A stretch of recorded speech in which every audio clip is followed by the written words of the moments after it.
if we're ready, I'm going to go ahead and call the meeting to order at 6:05 p.m. Good evening.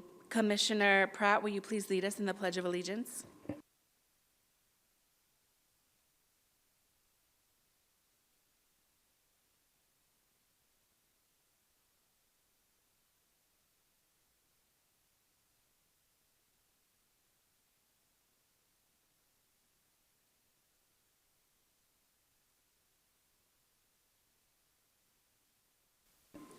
Thank you, Commissioner. Ms. Abdullah, can I have roll call, please? Okay. Commissioner Daly, Commissioner Lopez, Commissioner Ivan Garcia, Present. Commissioner Galande, Commissioner Pratt, Present. Commissioner Carloni, Commissioner Orlando Garcia, Vice Chair Quayle, Present. Chair Sherrick. Present. A 3-minute limitation shall apply to each member of the public who wishes to address the Planning Commission on any item on the agenda, excluding public hearings. There is not a limit to the number of items that may be discussed within the 3-minute time limit. Ms. Abdullah, can you have the administration of oath for our public speakers, please? Please stand and raise your right hand.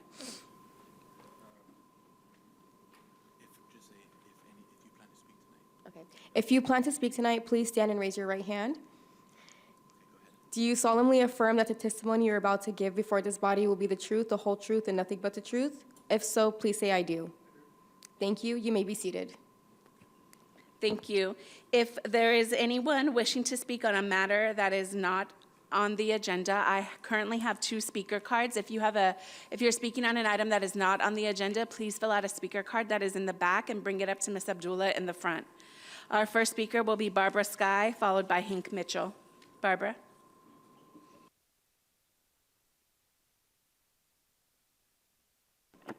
Good evening. Thank you for the opportunity to come down here this evening and address you. You know, yesterday I spent the day putting flags out at the National Cemetery in Riverside, and a lot of those people died for the right for us to come down here and speak what we want to you. And that's usually the truth, but we're usually ignored. And I think that every person that participates in here should have to stand up and take the oath to swear everything that they say is true. Now, I want to take you back to the meeting of 12/12/23. That was the meeting that we discussed the extension for Oxbow. And Mary Landria, I think was her name, she was the acting director. She said it was the 6th and final extension. You guys remember that. Most of you were here. Okay, it expired on June 21st, 24. Now, that tentative track has never been finalized. They do not have a final map. Even to this day, it's not finalized. We went to the meeting on October 15th, and we said it was a moot issue about crushing in Oxbow because there was no longer a project there, because it was terminated. The director of planning, Mr. Elliott, and Lynn Merrill said, no, that's not true, because there's 2 more years extension. There's a maximum of 15 years on a tentative track. If it's not finalized into a final map by then, there's no more extensions. Now, let me take you back. We have emails stating the fact. Susan Pan, she's the director of land management with Public Works. And on 4/8/25, she sent a message. You understand that this tentative track is not finalized. It's terminated. It's done. And they're still trying to push it through. There's laws, and I think that everyone should obey the same laws. There's no exemption for certain people. And unfortunately, our planning department doesn't feel that way, or Public Works. If they're like somebody better, they've been covering up for this project since day one. This project, they have never done one thing that they were asked. They never screened it, they never fenced it, they never covered it, and they've missed several opportunities for an extension, but the city went ahead and gave it to them. And I just want you guys to know, because you were there, And this is a moot project. It's over, it's done, and they're still trying to push it through. Thank you. Thank you. Hank Mitchell?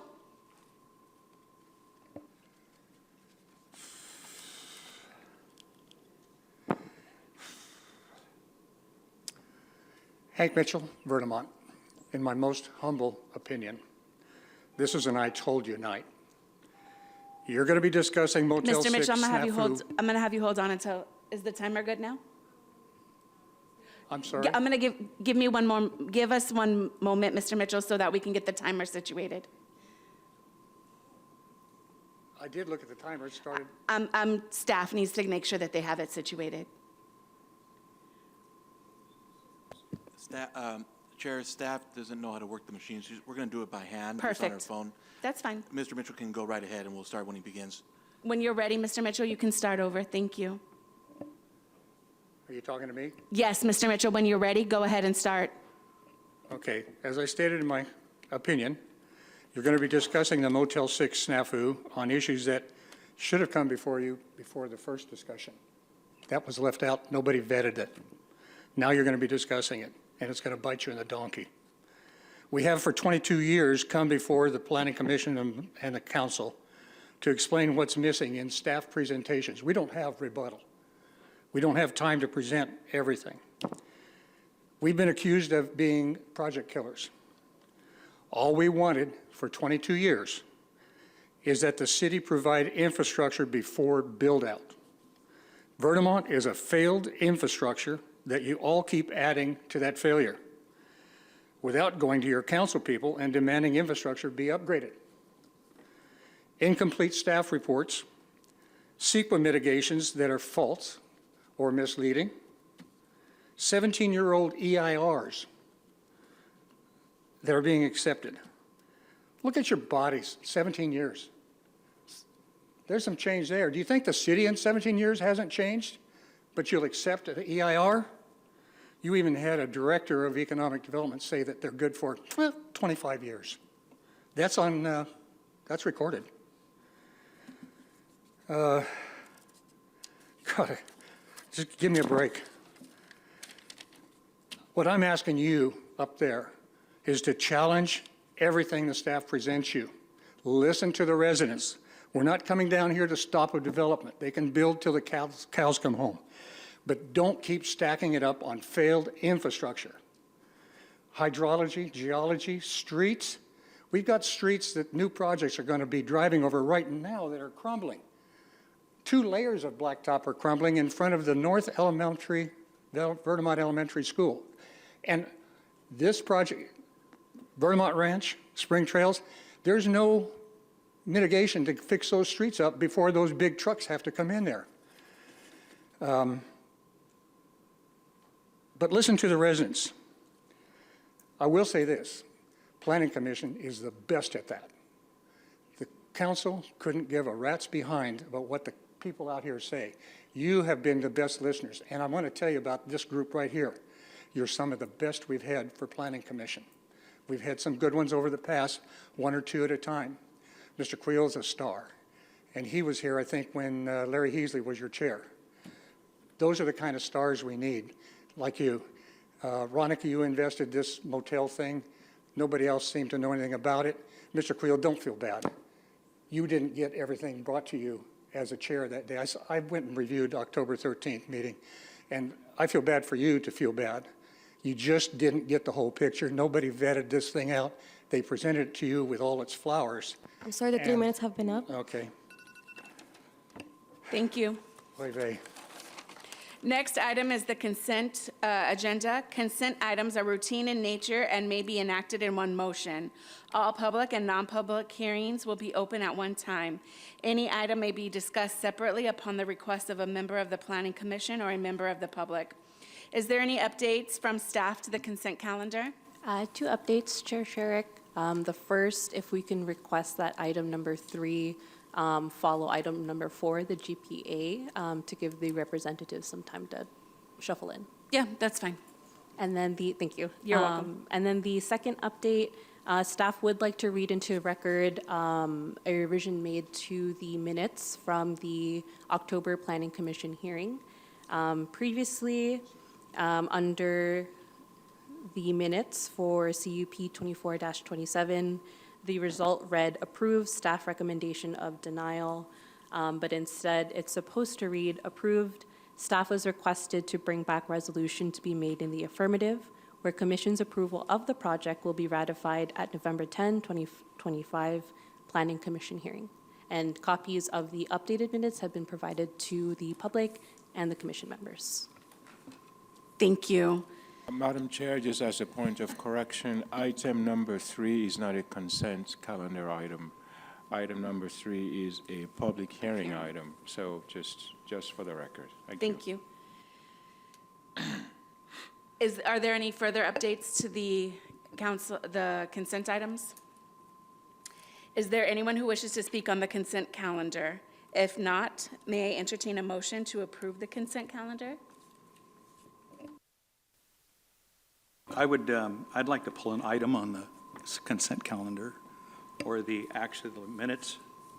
I'd like to pull the director's report and speak on it. Go ahead. Okay, thank you. I Madam Chair. brought this up a Oh, couple times. excuse me. If I may, typically, if there's only one item pulled, the items will be pulled, and then you can vote on the balance of the consent calendar, and then we can go into the discussion of the item or items that have been pulled.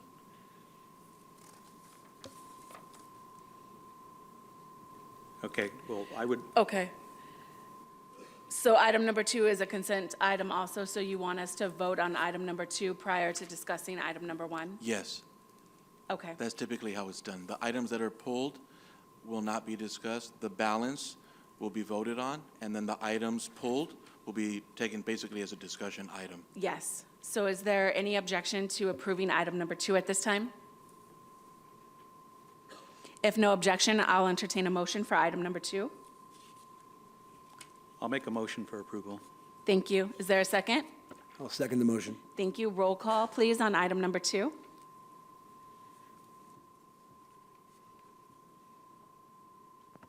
Commissioner Ivan Garcia? Yes. Okay. Vice Chair Quayle? Yes. Chair Sherrick? Yes. Commissioner Galande? Yes. And Commissioner Pratt? Yes. Okay. Vote passes unanimously. Thank you. Commissioner Quill, go ahead.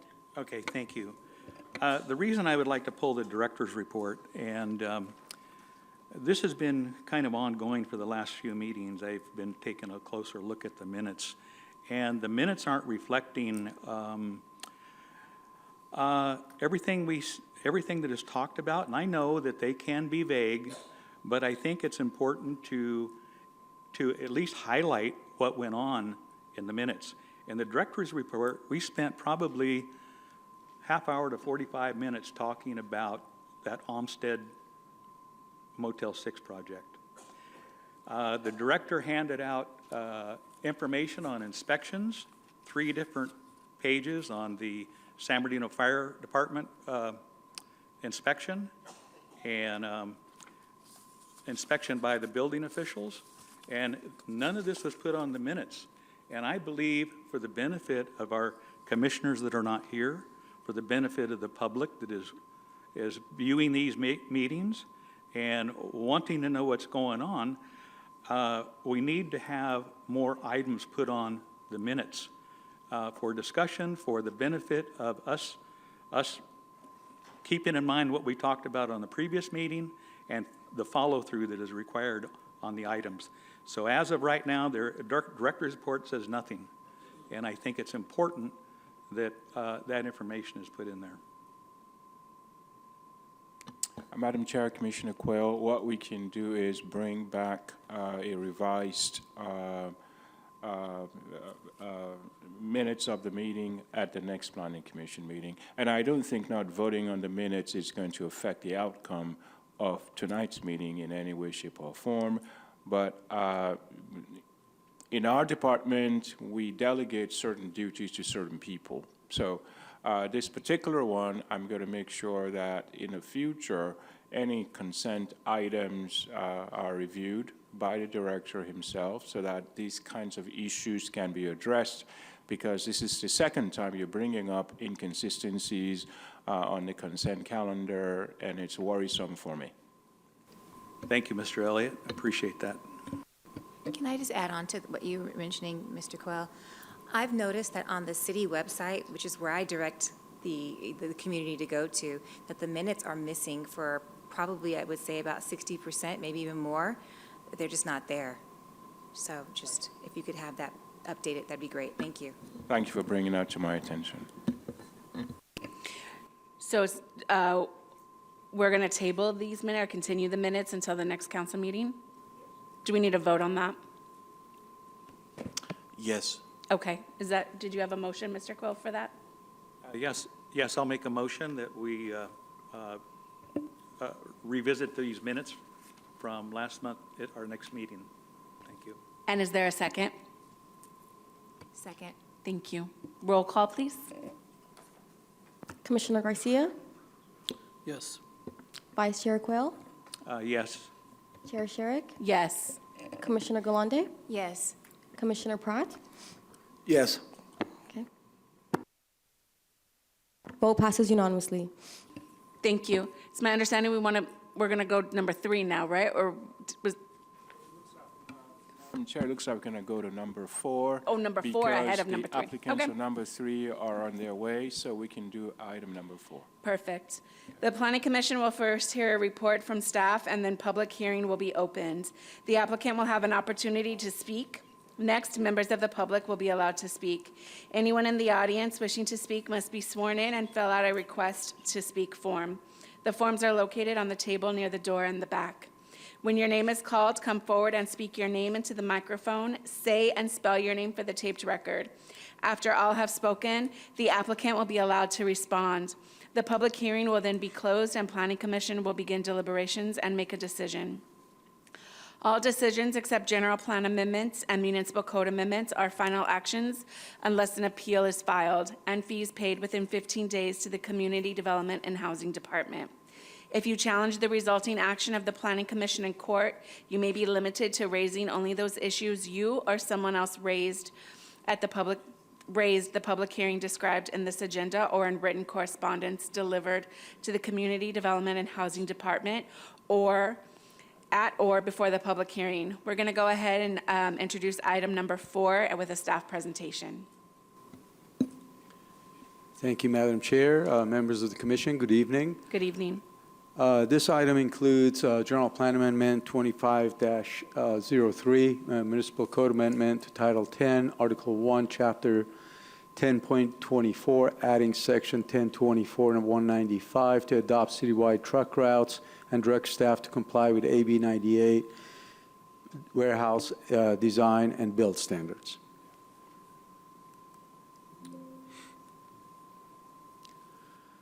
Just a little bit of background on AB 98. The governor in September of 24 signed AB 98 into law.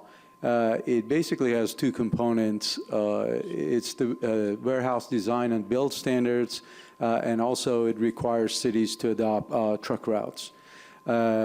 Both of those have to be done before January of 26. Otherwise, the Attorney General could fine the cities. The truck route study started back in March of 2022 as a part of updating the general plan, the 2050 general plan. And it was concluded, that study was concluded in November of 22. It was prepared by KOA. So if I refer to a KOA study, it's that 2022 study that was done. Basically, the KOA study looked at potential truck routes and recommended actually truck routes in their study. And they looked at land use, roadway classification, pavement conditions, industrial corridors, single site locations, interagency linkages, truck delivery needs, and overall city circulation needs. As I mentioned earlier, this item has three different components. It's a general plan amendment to the circulation element to adopt the truck routes.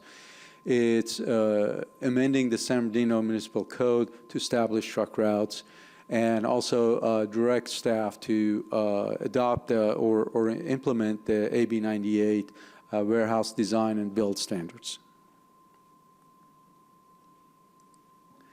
The general plan amendment to the circulation element basically adds a new section called goods movement. And the most important part of that, this amendment, is actually the truck route map that's being added. It's figure C3 in the general plan, which is shown here. The green routes, I know it's kind of hard to see at this scale, but the green routes are the proposed city truck routes. The orange routes are the state highways and federal highways. And the pink or purple color is the county truck routes.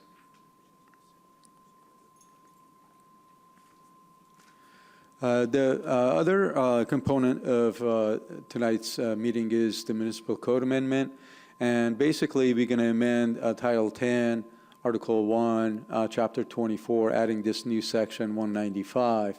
And it'll read as follows. Adopt the City of San Bernardino General Plan truck routes designated as Figure C in the city's general plan by reference or other updated version of the general plan truck routes. We added that language to make sure that when we adopt a new general plan or future amendments to the truck route map, we don't have to keep coming back and amending the municipal code. The third component is the warehouse design and build standards.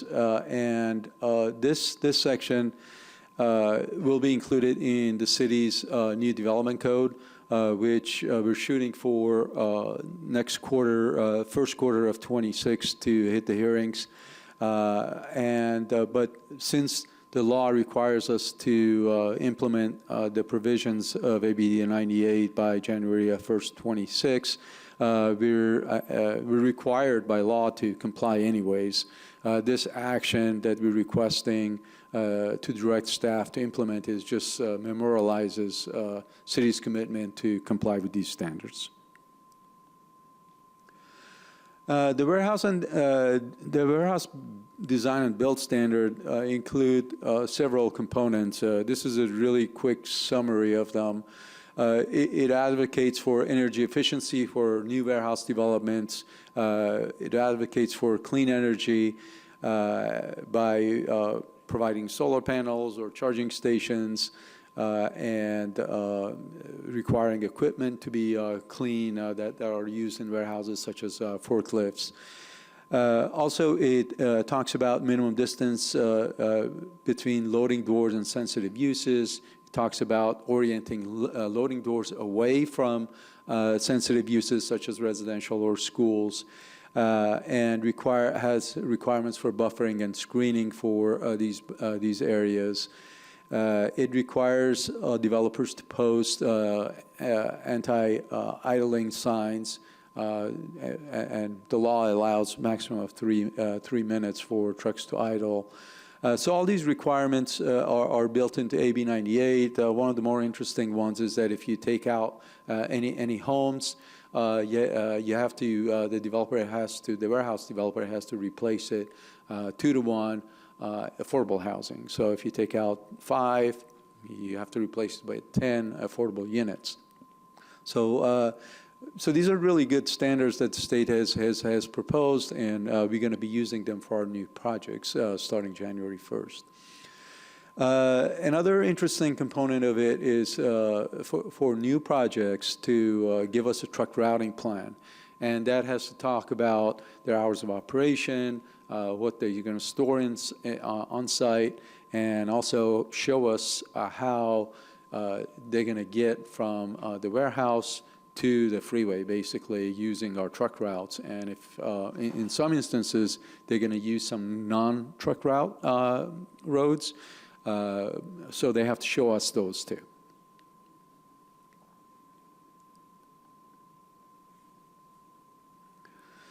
So why do we have trucks? It's a funny question, but we do need them. They're essential to our businesses. Obviously, we all rely on them. They provide jobs. Nearly 25% of cities' jobs depend on warehousing and transportation. The city's manufacturing core, rail industry, distribution warehouses, they all rely on these networks. And truck traffic is a significant part of our transportation system. And they do pose some issues to the city, so that's why we're going through this exercise. That's why we need truck routes. We need to kind of balance the need of providing goods and services, funneling them through our road system to the warehouses, and vice versa. And we need to balance that with the impacts that trucks have and truck routes have on the community in terms of odors, vibration, air quality, and things of that sort, and noise, of course. The proposed truck routes follow existing arterials for the most part, and collectors, and they'll be in our general plan. And but the law allows trucks to go on roads that are not designated as truck routes to make sure that grocery stores or warehouses that don't abut a truck route to be able to conduct their business. And the truck routes, basically, they're designed to connect to the state and federal highway system to distribute the goods. These are things that AB 98 talks about that we should do regarding truck routes. Identify and establish a network of roads to transport goods and safely accommodate the travel of trucks. Avoid residential areas as much as possible and concentration of other sensitive uses. Maximize the use of state and federal highways, and maximize major roads, basically.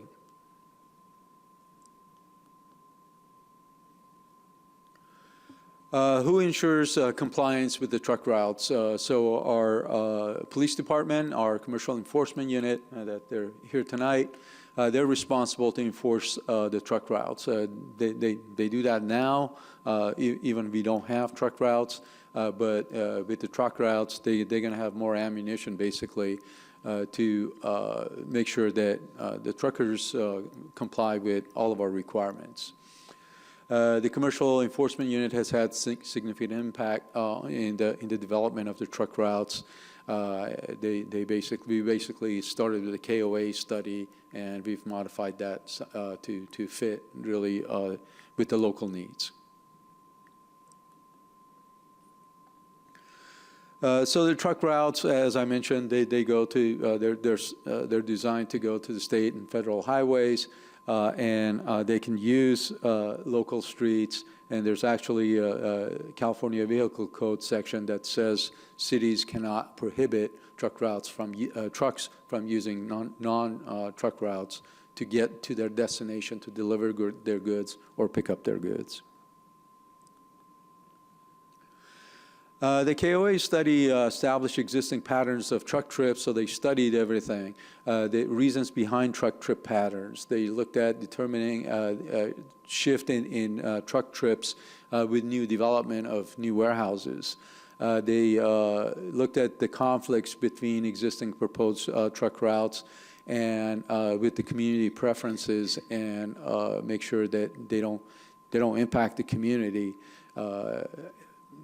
Definitely, we didn't want them to go through residential streets, but there are some residential neighborhoods that they back up to major roads, so there's really no way to avoid that. So that was a major part of that, to make sure that we don't impact the community. The KOA study also looked at different laws in California Vehicle Code and Federal Code, and other government codes, and establish relationships with the ordinances that we have on the books. They reviewed that.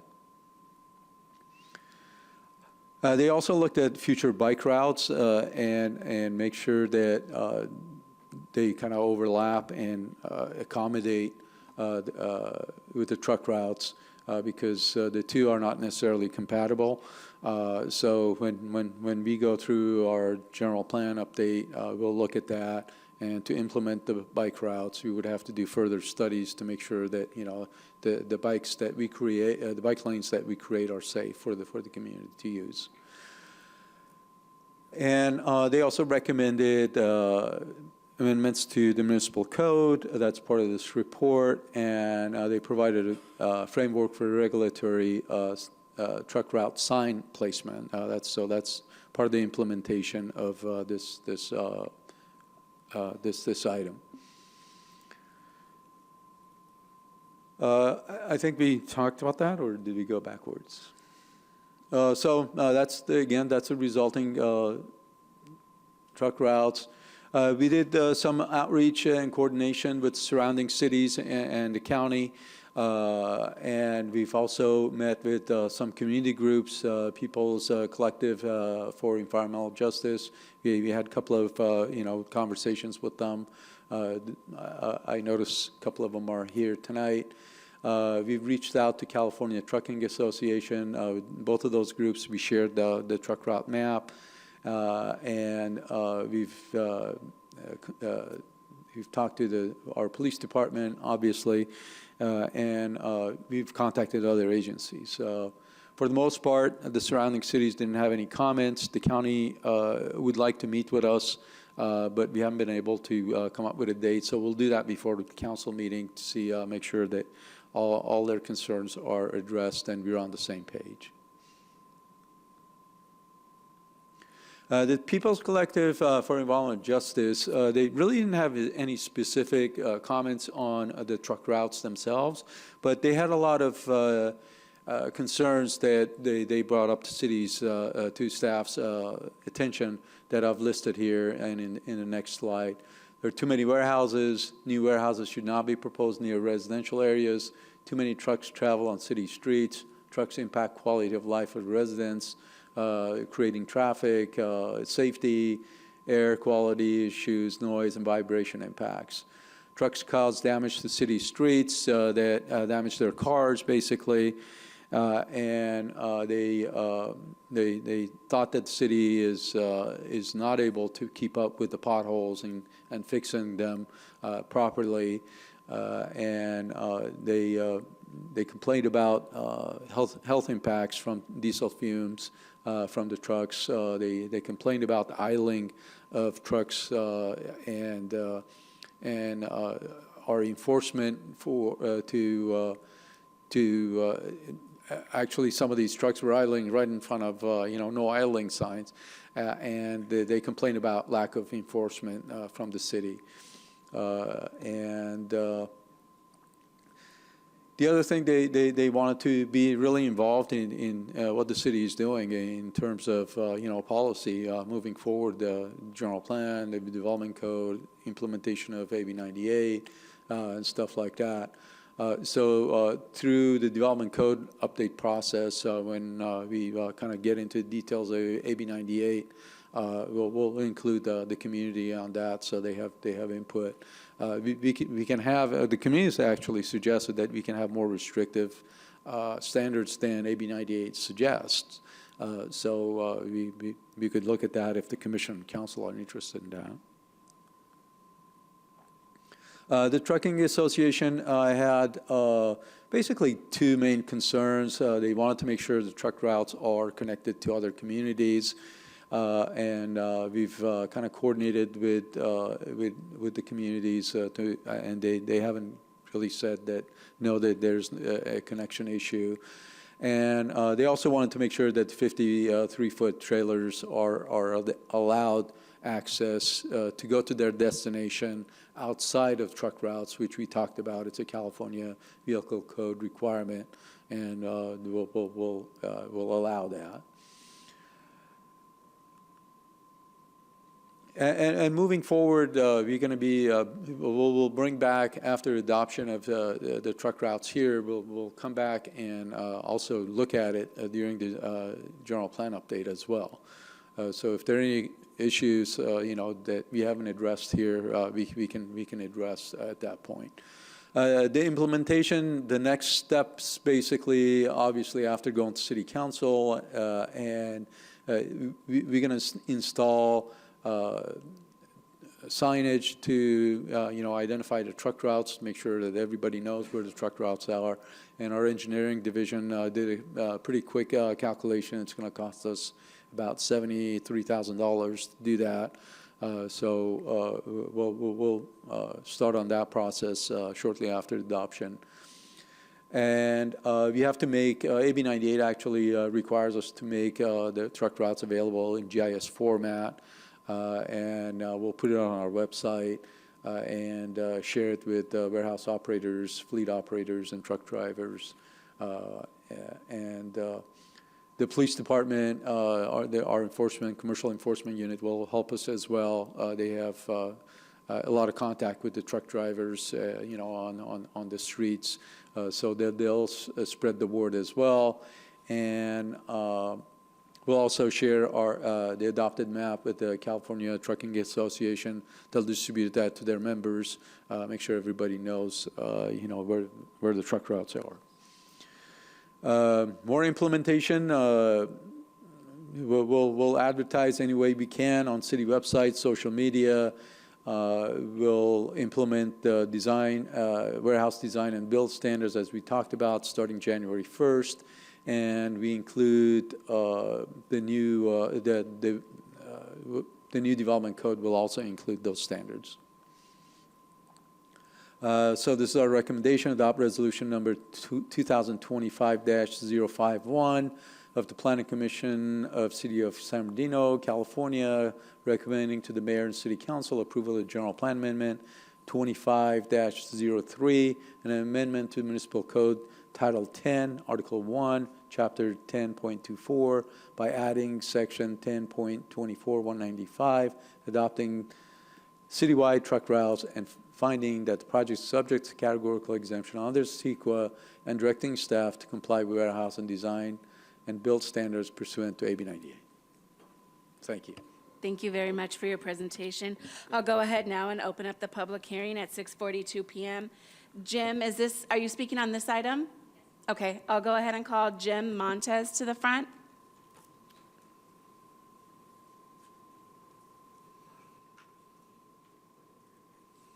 And then if we can just make sure we're good to time her.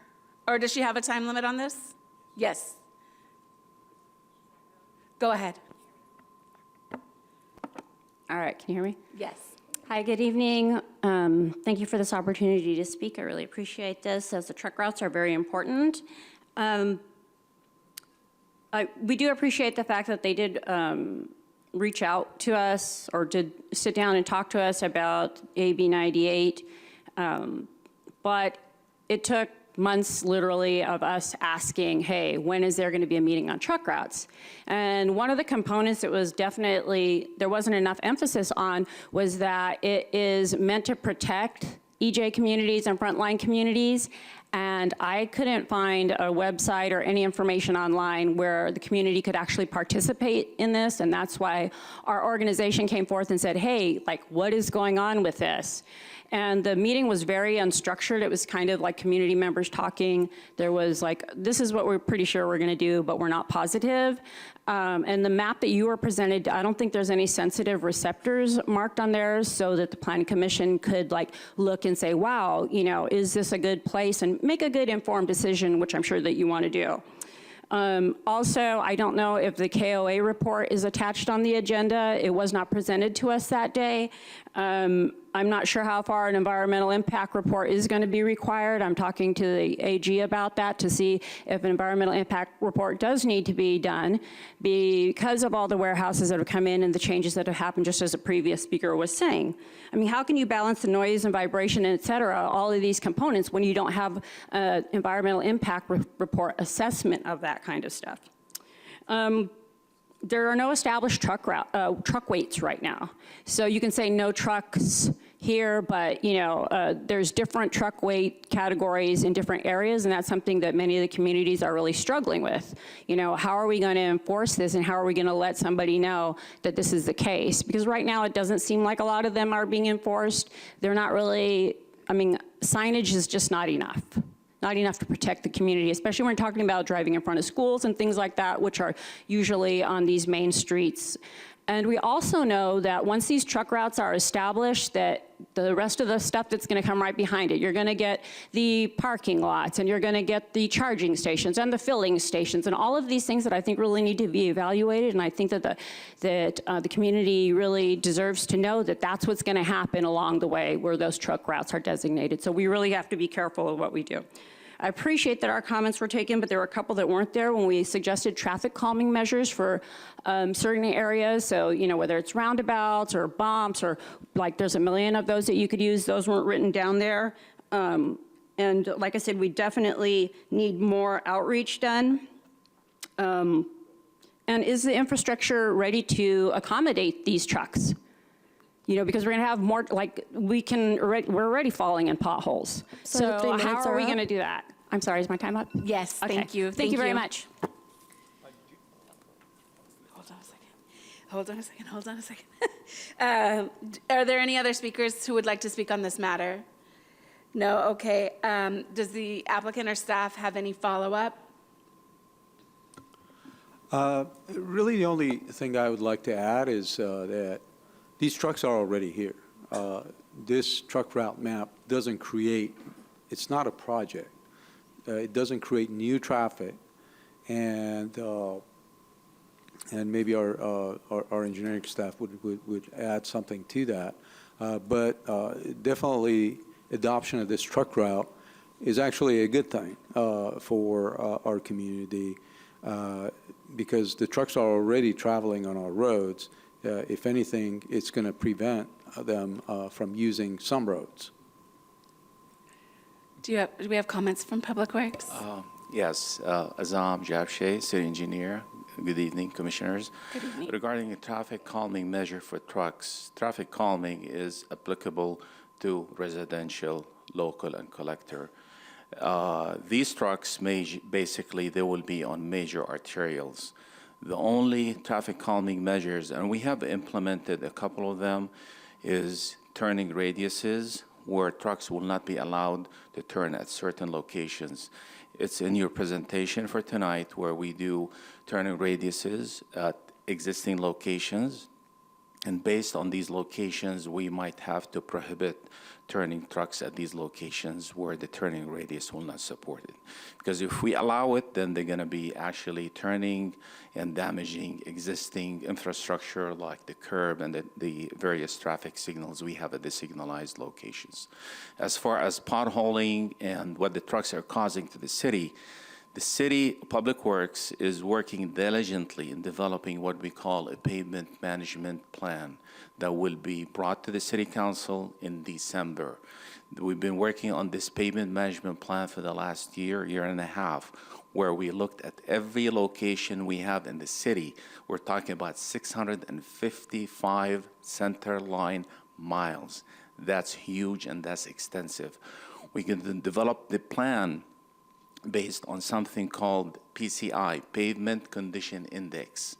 Pavement Condition Index, basically, it's a rating of the existing pavement like you have in grade school. 90 to 100 is an A, 80 to 90 is a B, and so forth, until it goes below 50 where it fails.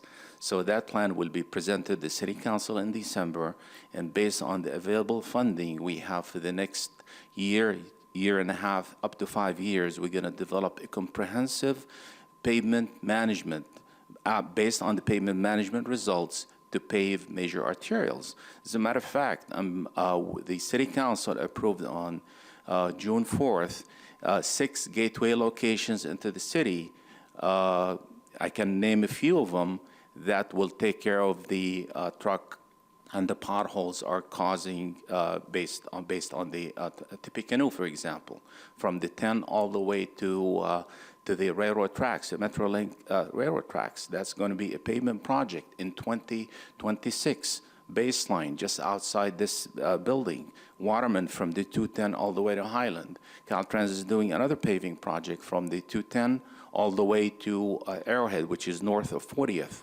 Highland Avenue, as you can see that the pavement at that location is really deteriorating and it's in bad condition. So we are looking at locations. We're not going to be putting potholes. Potholes is the way of the past. This is a comprehensive pavement management plan that will take the city for the next 5 to 10 years. Thank you. Thank you. Would PD be willing to speak about how they're going to carry out enforcement? Thank you.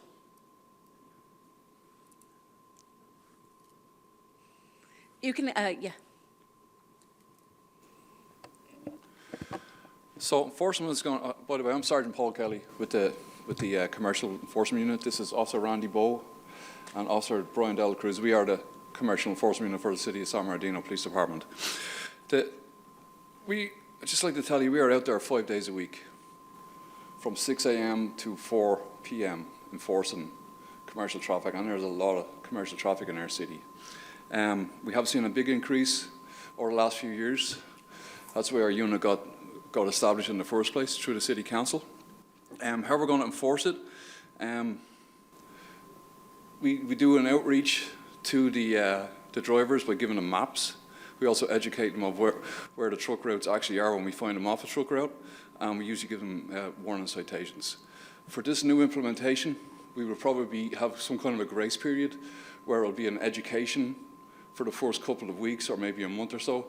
And once the word gets around, we start writing them what we call the big boy tickets, which is the actual enforcement ticket. So that's how we're going to do their enforcement initially. Thank you. And if the public has concerns, who would the public reach out to? Community Development, Public Works, or the Police Department? Well, we get a lot of what we call CRMs, complaints about trucks and things like that, and my unit clears. Well, I'm also in charge of the Parking Enforcement Unit, so we clear or take care of over 200 CRMs every month. So a lot of them are commercial truck related. So you would prefer the residents to use the CRM system to put in their CRM questions? system is the most effective because it comes directly to my office and gets distributed to wherever officer is going to take care of that CRM. Thank you. Okay, thank you. And then I understand we have some questions by the commission. I'm going to start with Commissioner Pratt. Good evening, everyone. How are you guys doing? I have a few comments about this. Obviously, truck routes are great for the city. We need them. I mean, it's the right thing to do. And I would just hope that that there is extensive coordination going forward as the general plan is finalized and the truck routes become a part of that plan, that Public Works and the Planning Commission make a coordinated effort to kind of plan our infrastructure rebuild in concert. In other words, if there's a pavement revitalization process that's going to happen and it has underground utilities ahead of it, we want to get those underground utilities fixed first. And then, just prioritize these in order that they will be required to be truck routes. Does that make sense? I hope I'm kind of all over the map here, but I just think that the more coordination that we have here, the better. Are you talking about so that a street isn't reopened? Right. That's already been paved? Absolutely. Would these streets go on the moratorium list? Yes, there's a 5-year moratorium on paved streets, and if there's utility cuts, then they have to adhere to a standard we have developed. It's standard 310, Public Works. You can access it on the city website, which we're not going to allow them to do what we call a T-cut, okay, meaning that you just do with the trenches. No, we're going to have you, based on the location, is pave it from curb to curb across the entire width of the intersection. perfect. And again, from a coordination lens, I think that, as long as we are ahead of the curve about where our pavement rehabilitation plan is going, so that we know how to prioritize things that we are mandated to approve. I would also like to, I've been a part of this conversation in other communities, and some areas are developing an app. What you guys have up there is great already, having everything available on social media and on the city website. But in some areas, they have an app where truckers can actually download a link and have the truck routes just appear in map form on their phone. And that's great because that's just the way that the world is going, with technology. And also, if you know the routes before you get to a sign, I think you're more inclined to follow those routes. And then lastly, I would just like to say that as far as the warehouse standards go, I've been involved recently in the development of some projects that have implemented these warehouse standards. And the environmental impact mitigation that these standards, even at their minimum, cause to come to fruition are profound. We're working on a project out in Rancho Cucamonga right now that has on-site electrical generation. It's got emission mitigation. The list goes on and on. So I think that San Bernardino should have the highest standards, and I think that it would behoove us as commissioners and anybody else that wants to get a look at some of these new projects to see how remarkable these advancements are in green energy and what they can provide for the community. And that's all I got. Thank you. Thank you, Commissioner Pratt. Commissioner Garcia? I have a couple of questions and comments. My first question is in regards to the citywide truck routes. I wanted to get clarification on, it sounds to me we started the study in 21 and it was completed in 23 roughly? It was started early 22 and finished late 22. What happened, I guess, between 22 and now? It's just a staffing issue that basically the same as the general plan and the development code that we're committed to present them early next year to the Commission and Council. Yeah, because my only concern is from basically 22 to now, we have additional warehouses, truck yards. Does this current truck route incorporate those new warehouses and truck yards that have been developed? Well, it really hasn't looked at the specific projects that have been developed, but as I mentioned in my presentation, the KOA study did look at the future areas that are available for warehouse development, so they took that into account. Whether the warehouses are developed today or not, someday they'll be developed. So they've already taken that into account. And then my other question, is this the first submittal that regarding the truck route that and it's being submitted to the state, right, for review? No, we don't submit it to the state to review. This is just city action. I guess if you can help me understand, I guess I was comparing it to the elements plan where we submitted to the state. So this truck route isn't going to be, who's reviewing it? Is it just a plan that's created among city staff and other jurisdictions, or?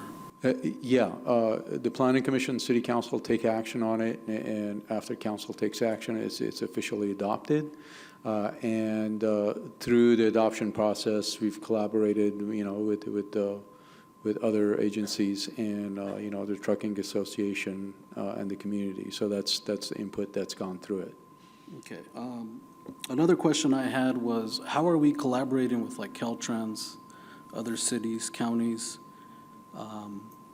regarding the truck route, our general plan, or this document, to compare what they're doing, what's working, what's not.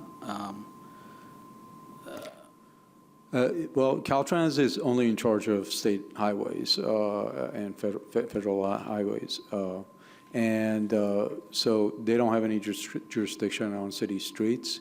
And as I mentioned, we've reached out to every city that abuts us, and the county, to make sure that we don't create any issues with their truck routes. I believe, did I answer all your points? I believe so. I have a couple more questions. Sure. In regards to checklists or handouts or requirements as part of these standards, is our city staff developing some type of checklist, handout that gives the developers, the applicant, a list of items like by department, what we're looking at when we're reviewing the submittal to the city, whether it's a warehouse, a truck yard?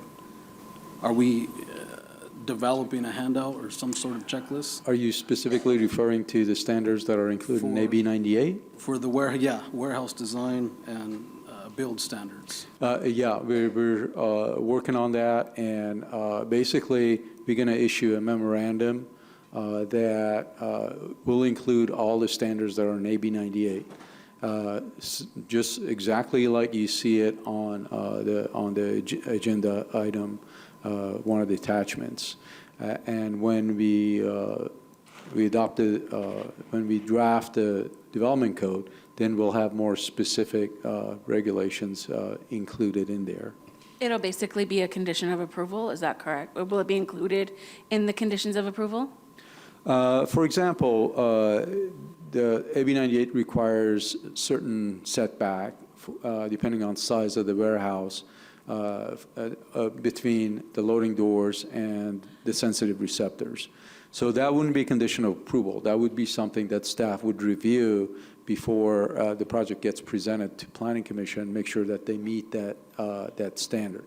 The condition of approval, for example, would be the one that they would be required to provide their truck routing plan. Yes. So when warehouses are proposed, usually they're just spec and they don't have a user. So it doesn't make sense to really require. We could require, I guess, from the developer, but they're not the business. They can take a guess of what the truck routes are, and AB 98 gives us, the power to go back and before we issue a certificate of occupancy to a specific tenant, to go back and revise that truck route map if we determine it's needed. And then just a few more items. Is it possible to make it a requirement for the applicant or developer to take a training with PD? Because I noticed in the packet, there's truck route applications that each truck driver operator can download, and it'll show them the truck route pathway. Can that be added as part of a condition of approval item? Madam Chair, Commissioner Garcia, I was just going to mention earlier that our police department has a very robust public outreach program. They interact with truck drivers a lot more than us on staff. So one of the things they've agreed to do for us is to have a public outreach program whereby they provide handouts to drivers on the road. They're going to do something via social media to address some of the new changes. Well, we now have a new truck route. I mean, they've been writing tickets, to these truck drivers for the longest time, even though we didn't have a official truck route. And so having a truck route is a requirement of AB 98, and that's why we have to do it before the end of the year. But they would be very important resource for us in the outreach because they have more outreach with that community than we do, and they will be a very good resource. Thank you. That's all I have, and I want to say thank you to PD for Absolutely. attending tonight. I want to say thank you to them as well. They were very, very instrumental in putting the map together. They made our job a little bit easier. No, a lot easier, by the way. Vice Chair Quill? Yes, thank you, Chair. I have a few comments and I have a few questions. Looking at this map, I almost get the impression that whoever drew this map up is not really familiar with our city. And the reason I say that is 40th Street and on over Kendall and up to Cal State is a commercial area, and there are large trucks that deliver there every day. There are 4 supermarkets in that route, and there are other retail stores all along that route. And I live up near there, and I see trucks there every day. I see no alternate route that you're offering these trucks. So, again, whoever drew this up, I'd hate to see us put those people out of business if that is the intent, which I doubt seriously. So, can anybody answer that question, why you don't want trucks up on Kendall? Yeah. Officer Randy Bogue.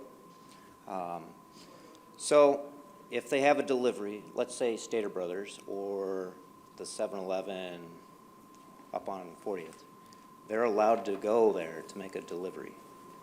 They can go off truck route to make deliveries. Every truck has what's called a bill of lading of where it's coming from and where it's going. Does that answer your question? Yes, it does. But I'm still curious if they're going up the 215, they want to get off on University. The only route is on the west side of the 215, and if say they're delivering up to Cal State, so if they had a bill of lading in Cal State, can they go on University? Yes. Okay. Now I have another question. Okay. And thank you for your help. On Highland Avenue, up Waterman to the 210 freeway, going up 18 is a state route. Yes. The section between Highland Avenue and the 210 is not a truck route. Now, I have a question about that because the 210 off-ramp does not provide a very good off-ramp for large trucks. Right. Or either way, whether you're coming east or west. So currently, there are trucks that head up Waterman to go up 18. Yes. Why has that been deleted? It's not deleted. I don't see it on the map. Okay, from the 210 going north on Waterman? Going north on going north on Waterman from Highland Avenue to the junction of 210 and the 18. Yeah, that's a state route from the 210 north up Waterman. No, I mean this right here. So, No. but going south from the 210 to Highland, is that what you're talking about? No, I'm talking about going north on Waterman. Right. North above Waterman. You want me to approach?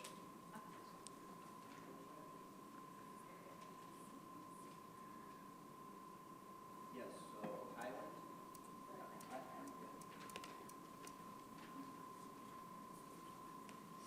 Thank you. Okay, so from Highland, From Highland Avenue going north towards the 210. yes, Yes. that's deleted. Yes. Is there a reason for that? I mean, there are commercial businesses in there. There are, it's residential. And there is some commercial. Yeah. And if they have deliveries right in that area, they're fine. Okay. Okay. So to access the 18, you have to take the 210 and take the off-ramp from the 210 through that intersection, wheeling a big truck around that turn and going up the 18. Is that Yes. correct? Yeah. So everything north of the 210 is good, Okay. and then everything south of the 210 to Highland. Okay. So The if- truckers are good if they have their bill of lading Okay. with an address. I see. Okay, so if they are doing business and they have to access one of those businesses, they can drive any street? Yes. Okay, thank you. Any other questions? Okay, Commissioner Garcia. So I had another question for PD and city staff. So at the 210 bridge, right, if I'm traveling along Waterman from Highland towards the 210, I'm going to on-ramp 210 West, there's a traffic light there on the island that gets hit in the past, or I'm not sure if it still gets hit every month. I wanted to ask, what is PD and our city staff doing to mitigate issues I think that's similar to a that? Caltrans-controlled intersection. So any off-ramp, and then going up the 18 Waterman to Lake Arrowhead, that's controlled by Caltrans. But I guess throughout the city, like, how are we partnering, collaborating to? With to Caltrans? prevent- Yeah, with Caltrans or these other jurisdictions to prevent traffic lights from getting hit? Because I see it throughout the city as well. You know, trucks making sharp turns, bending traffic lights. I guess, what are we doing? So to answer your question real quick, there is a California Vehicle Code of length. Reverts to the rear axle cannot be more than 40 feet from the kingpin of the trailer, okay? So California roads are designed for a 65-foot truck, unless they're on a truck route or a designated state highway or a state truck route, okay? They're gonna have wider intersections at those intersections that will take a 75-foot truck. And then anything after that, it should be permitted. Does that answer your question? Yeah, yes, I believe so, but I believe the city So, engineer has. 2 points. Caltrans, let's discuss Caltrans. Typically what I do if they get signals hit, they have a system like the CRM system we have. It's called CSR system. We can put a request in so they can relocate these equipment away from the curb radius. And that's why I indicated earlier, at locations where we think the trucks will damage our signal equipment, we'll relocate them, and we've done that in the past. One location we've done it is at 5th and Waterman on the northwest corner where that pole got hit multiple times, so we relocated that pole away from the turning radius of the trucks. Keep in mind, this is an old city. It's the new standards that we have throughout the city through land development projects when they start coming in. The minimum radius we condition all developers to do is 35-foot radius because of the fact we don't want our signal equipment to be hit and damaged. So Caltrans will work with them. Good luck in getting that relocated. And then if they want to spend some money in relocating them, that's up to them. I cannot force them to relocate their signal equipment at those locations you mentioned. Regarding the signals, so the westbound off at on 30th is Caltrans, and the one on Waterman and 30th is Caltrans, and the one at the T210 eastbound off is Caltrans. Thank you very much, appreciate it. You're welcome. I have a few questions. I'd like to discuss some of the topics that were brought up by our public speaker. Is weight taken into account on truck routes? No, weight is not been taken care of, been addressed on this plan, but what we can do is come back in the future, and then we decide if there is major issues, we can restrict weight. But these are major routes. I'm not sure if we can implement any weight restrictions. I will defer that to PD to comment. Randy? So the weight restriction would be 80,000 pounds, which is the California law. Okay. The city has implemented, like on Pepper, it's a weight-restricted street at 15 tons. Can you say that again? On Pepper, Yes, from Rialto to Foothill. Yes. Is weight-restricted. So we do have weight-restricted streets, and that street is 15 tons. and I believe the truck route, it stops, right? It doesn't go all the way through on Pepper, is that Yes. correct? Yes, the state truck route, Yes, yeah. okay. And the EIR, is there going to be a new EIR done? As I mentioned before, the proposed, the staff report includes a categorical exemption. And as I mentioned before, this is not a project. It's not creating new traffic. Understood. It's not proposing any development. And were sensitive receptors taken into account when looking at this truck route? Yeah, the KOA study did look at, where the truck routes can go to be least impactful to especially the residential areas. And as I mentioned, sometimes you don't have a choice. You do have to follow the major arterials. And in some cases, even on major arterials, we've avoided, going through them if there were other alternative routes. Are residential the only sensitive receptors? AB 98 includes schools and I think health facilities. Is there a way, when this comes back, I believe you said with the general plan, can the map include those sensitive receptors? Yes, we could definitely look at that. Okay, thank you.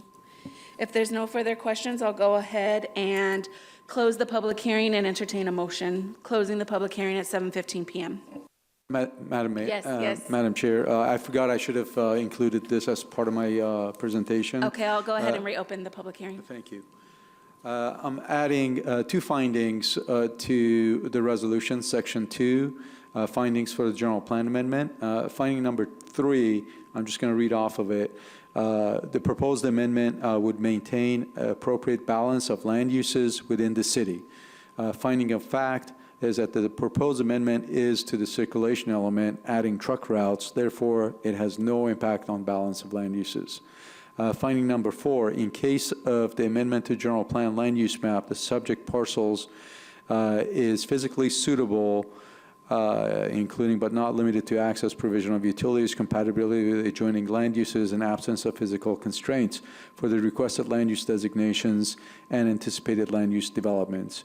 Finding of fact, the proposed amendment is to the circulation element, not proposing to amend the land use map, or is not proposing a development. And you reminded me of one other question I had. On Tippecanoe, traveling southbound from the Costco area, where there's an issue, and I've never seen police there, but there's a turn lane, and then you can go straight onto the freeway, and multiple cars are cutting off semi-trucks. I'm sure you're nodding, you probably are aware of it. Are there plans to make that better? Are there plans to address that issue? Is there enforcement? Is there better signing, better striping that can be done? It's a bike lane, and then it's a turn lane. And cars, understandably, don't want to get stuck behind semi-trucks, so they go through the light. I don't know what the name of that street is. Harriman. They go through the light and then cut off everybody else who's been patiently waiting their turn, cut across the bike lane, and then get on the freeway. Unfortunately, that location is a Caltrans jurisdiction.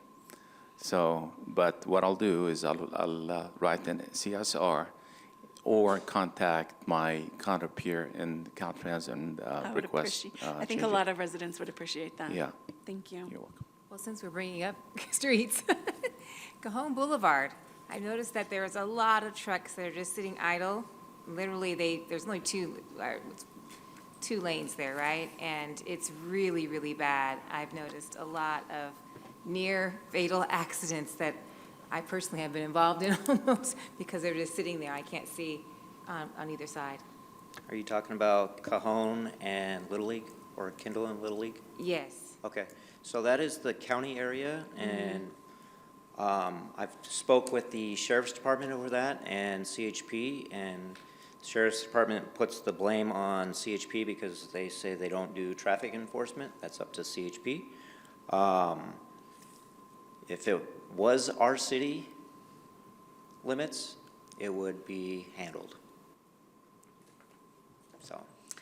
Thank you for that. Thank you. I'll go ahead and close the public hearing at 7:18 and entertain a motion at this time. I'd like to make the motion to approve the amendment. To approve staff's recommendation? Yes. Is there a second?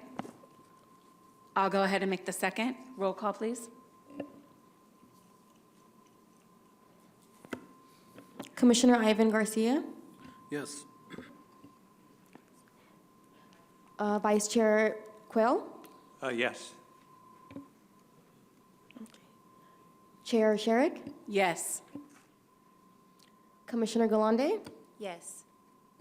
Commissioner Pratt. Yes. Vote passes unanimously. Thank you. Are we ready for item number 3? So for item number 3, staff would like to recommend that this item be forwarded to a date certain for the next December Planning Commission hearing. I do have one speaker. Will we hear from that speaker?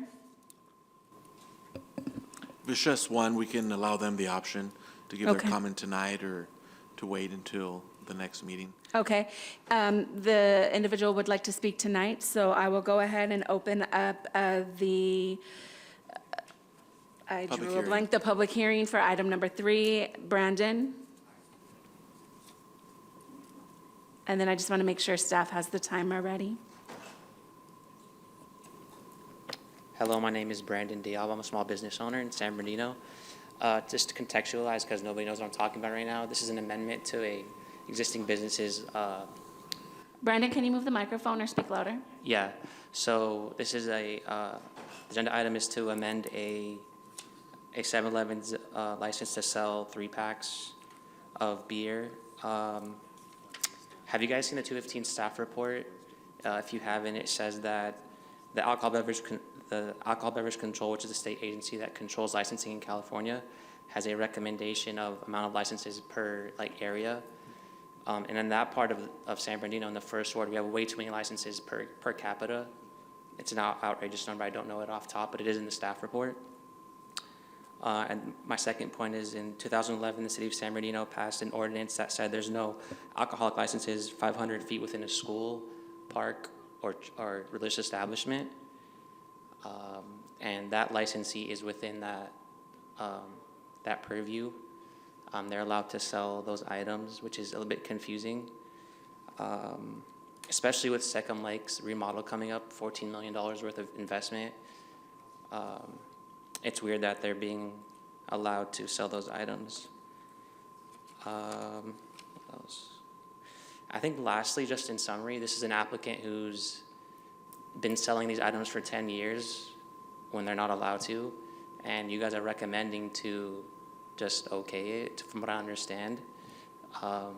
That's just in my opinion. I think it's a little weak, but I'm sure you guys have a reason for it. But you guys received a kind of signed letter from members of the community in that area, business owners and residents. I'm not sure if you've seen that yet. Just recommending that this amendment not be made for the following reasons. Thank you for your time. Thank you. We need to vote on continuing the item. Is there a motion? I'll go ahead and close the public hearing at 7:22 p.m. and entertain a motion to continue the public hearing to the next Planning Commission meeting in December. Motion to continue. Madam Chair, the Planning Commission meeting date is December 9. So Thank you. if So we'll want to continue put it to that- December 9th? Yes. Is that okay with you, Commissioner Pratt? Yes. Thank you. Do I have a second? I'll second that. Thank you, Vice Chair Quill. I'll go ahead and take roll. Commissioner Ivan Garcia, Yes. Vice Chair Quill, Yes. Chair Sherrick, Yes. Commissioner Galande, Yes. Commissioner Pratt. Yes. Thank you. Commissioners. Oh, go ahead. Vote passes unanimously. Thank you. We're moving on to item number 5 now. I'll go ahead and presentation by staff.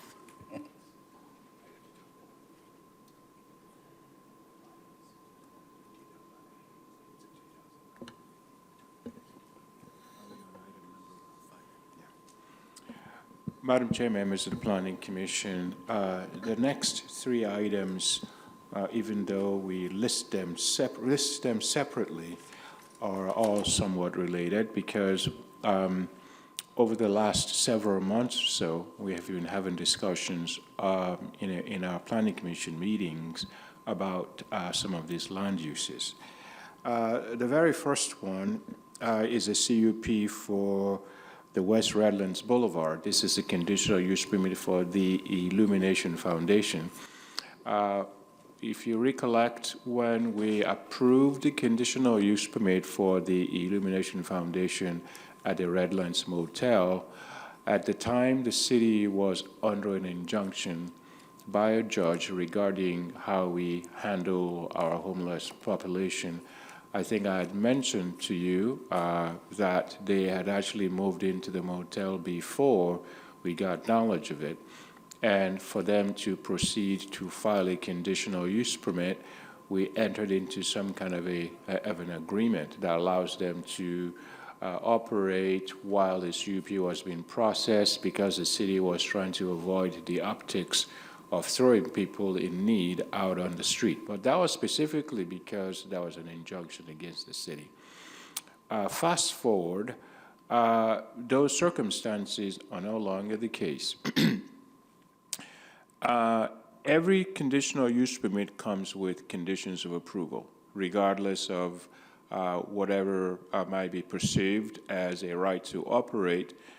Every applicant in the city that has a land use approval and that is occupying a structure must obtain business license, 1, and 2, certificate of occupancy. We recently discovered, and I'm sorry, I need to introduce to you our building official, Mr. Geriano Arianano, who is sitting right here to my left. Some of the things that needed to be done as far as the conditions of approval that allows this operation to be at a point where we are comfortable with it would be obtaining a business license. That was recently applied for last week, and a certificate of occupancy. We're still working on them being able to obtain one. And I also want to point out to you that in the audience this evening, 2 representatives of the Illumination Foundation and the motel owner, former Mayor John Valdivia is representing the owner of the motel, and sitting next to him is our former planning manager, Mr. Oliver Mojica, who came to the Planning Commission meeting when we approved the conditional use permit. So we've had a lot of discussions, both internally and externally, as to how the use has or has not impacted that area. One of the things I've heard is because of the use itself, it becomes a magnet for the unhoused people, and they gather under that bridge, kind of a little bit away from the motel, that when they recoup operation, when they are discharged from that facility, that they are just kind of let out onto the street. Now, that is not verifiable. I don't know to what extent that is true, but there's a perception that because we have a social service use at that motel, it has become a magnet for the unhoused population. I've even heard to the point where people from other cities are dropping off people at this motel for the services that it does provide. Overall, I think the concern the Planning Commission has is with that general area in general. The increase in population of the unhoused population, the perception that the particular use itself is triggering a lot more demand, and that also translates from the Redlands location to the other location that we'll be discussing later on this evening. So you asked us to bring this item forward to you this evening. We have brought the item forward under a discussion. I am entertaining any kind of comments, concerns, issues that you may have with the conditional use permit itself, and then based on your recommendation, we'll decide on what the next steps would be. I also want to point out that during a recent inspection of the facility by the building official, they discovered some unpermitted work that was done perhaps by the motel owner, things that they consider to be kind of sensitive, maybe life safety issues that need to be addressed very quickly. Mr. Arellano may want to go into a lot more details into that if that's the direction you want to go. But at this particular time, I'm going to assume that those who are representing both the motel owner and the operation itself are here to, to discuss whatever concerns you may have. But most importantly, where do you want us to go from this point? Thank you. What? Well, You looked at me. because I thought you were going to talk. I was like, hold on. I don't believe either one of the individuals here who want to speak have been sworn in. Do you guys want to speak? Mr. Mojica and Mr. Valdivia? Hold on, please. You both need to be sworn in before you can speak, and we do need a speaker card filled out. So if we can go ahead and administer the oath. Please stand and raise your right hand. Do you solemnly affirm that the testimony you're about to give before this body will be the truth, the whole truth, and nothing but the truth? If so, please say, I do. I do. Thank you. You may be seated. Thank you. Mr. Valdivia? Good evening, Chairperson Sherrick and Vice Chair Quill. It's great to see you all. I hear some fabulous things in the city of San Bernardino, and it's just a delight to be with you here tonight. The purpose and nature of my appearance here tonight is to represent solely SB Hotel South LLC, and joining me as a partner on this project is Oliver Mojica as my project manager. Some of the issues that were cited earlier by our director, and it's been a pleasure to work with our city staff. They've been extremely willing to participate in taking meetings and phone calls from us, and so we're so grateful to our city staff for their increased efforts in addressing some of these issues. As you recall, this is a recuperative care facility, and not to be confused with item number 4 on the agenda here. That's a different item, a different owner who I do not represent. When the initial CUP was addressed back in the spring of this year, we had a commitment from the city that we would continue to move and make those improvements on the corrections and conform to the CUP, which were many and varied, and we are addressing those.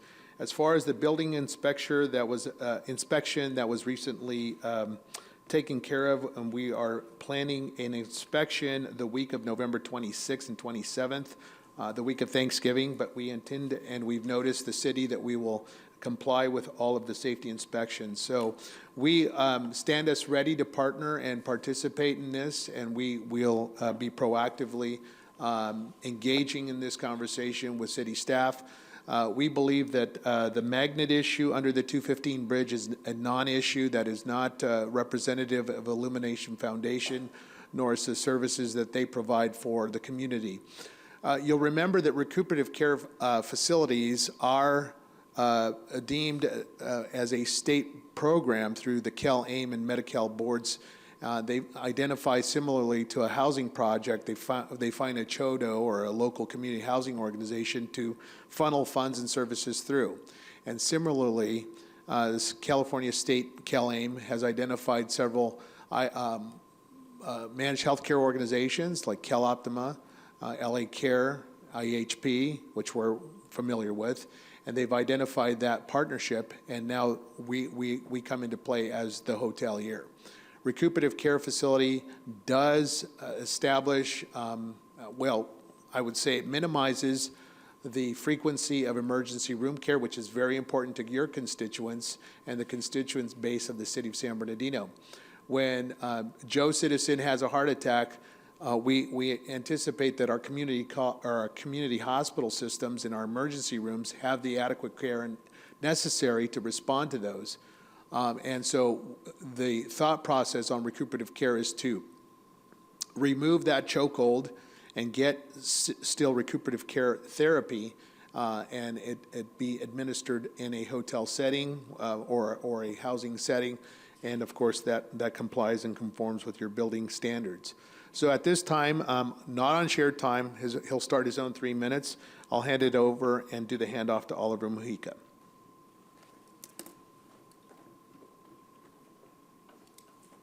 Good evening, Commissioners, and thank you. Yeah, what he said. But what I wanted to add is a couple of comments that were made earlier. The individuals that come to the center, the recuperative care center, they are screened, they're pre-screened through IHP, and they come to the facility. And there's a case planner or case manager that's on site that continues to work with IHP to say, okay, when they're ready to be released, they need to have somewhere to go. So that's part of the paperwork, that's part of the processing. When their treatment is over or what have you, they don't just say, okay, you're on your own. So they have to identify either what residence they're going to or what other facility they're going to, so they're not just rolled out on the street to go through. And then the other, so again, and then they're screened. It's not people that are just walking down the street or someone that's homeless that says, I need to go in this facility. Again, they're screened, pre-screened through IHP and admitted into the facility. So the individuals coming in and out of there, it's controlled through screening and through the project managers that are there on site. That's really what I wanted to add. And so as John mentioned, we are working with staff on going through the checklist of those items that need to be remedied in order to get the certificate of occupancy. But that's the goal. I thank you, both of you, for speaking, but I didn't hear anything about, as a former mayor and a former planning manager, unpermitted construction being done. But I'm sure both of you know that shouldn't be happening or taking place. And so did either one of you want to address that?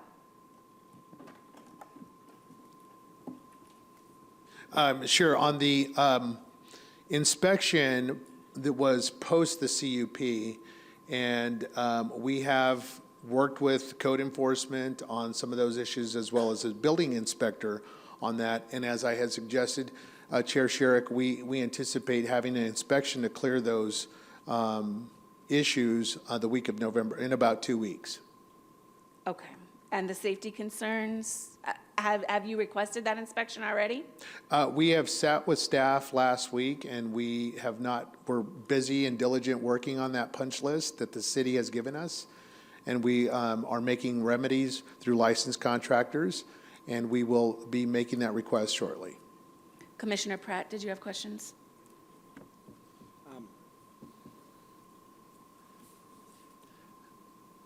Just a comment, the problem is that we're always working backwards, right? We're granting things and then figuring out how to fix it. I mean, that's a heck of a way to do business here, right? There should be no coming back from being disingenuous and starting a process before you have the permit in place to do that. It's a ridiculous premise that we're operating under right now, and it's happening too much. And I'm just going to leave it there. Anybody else? Commissioner Garcia? So from the city staff, I just wanted to get a reiteration on when these projects were approved and why the applicant went ahead, took it upon himself to make repairs or move in. Where's the disconnect? How can we improve for future projects?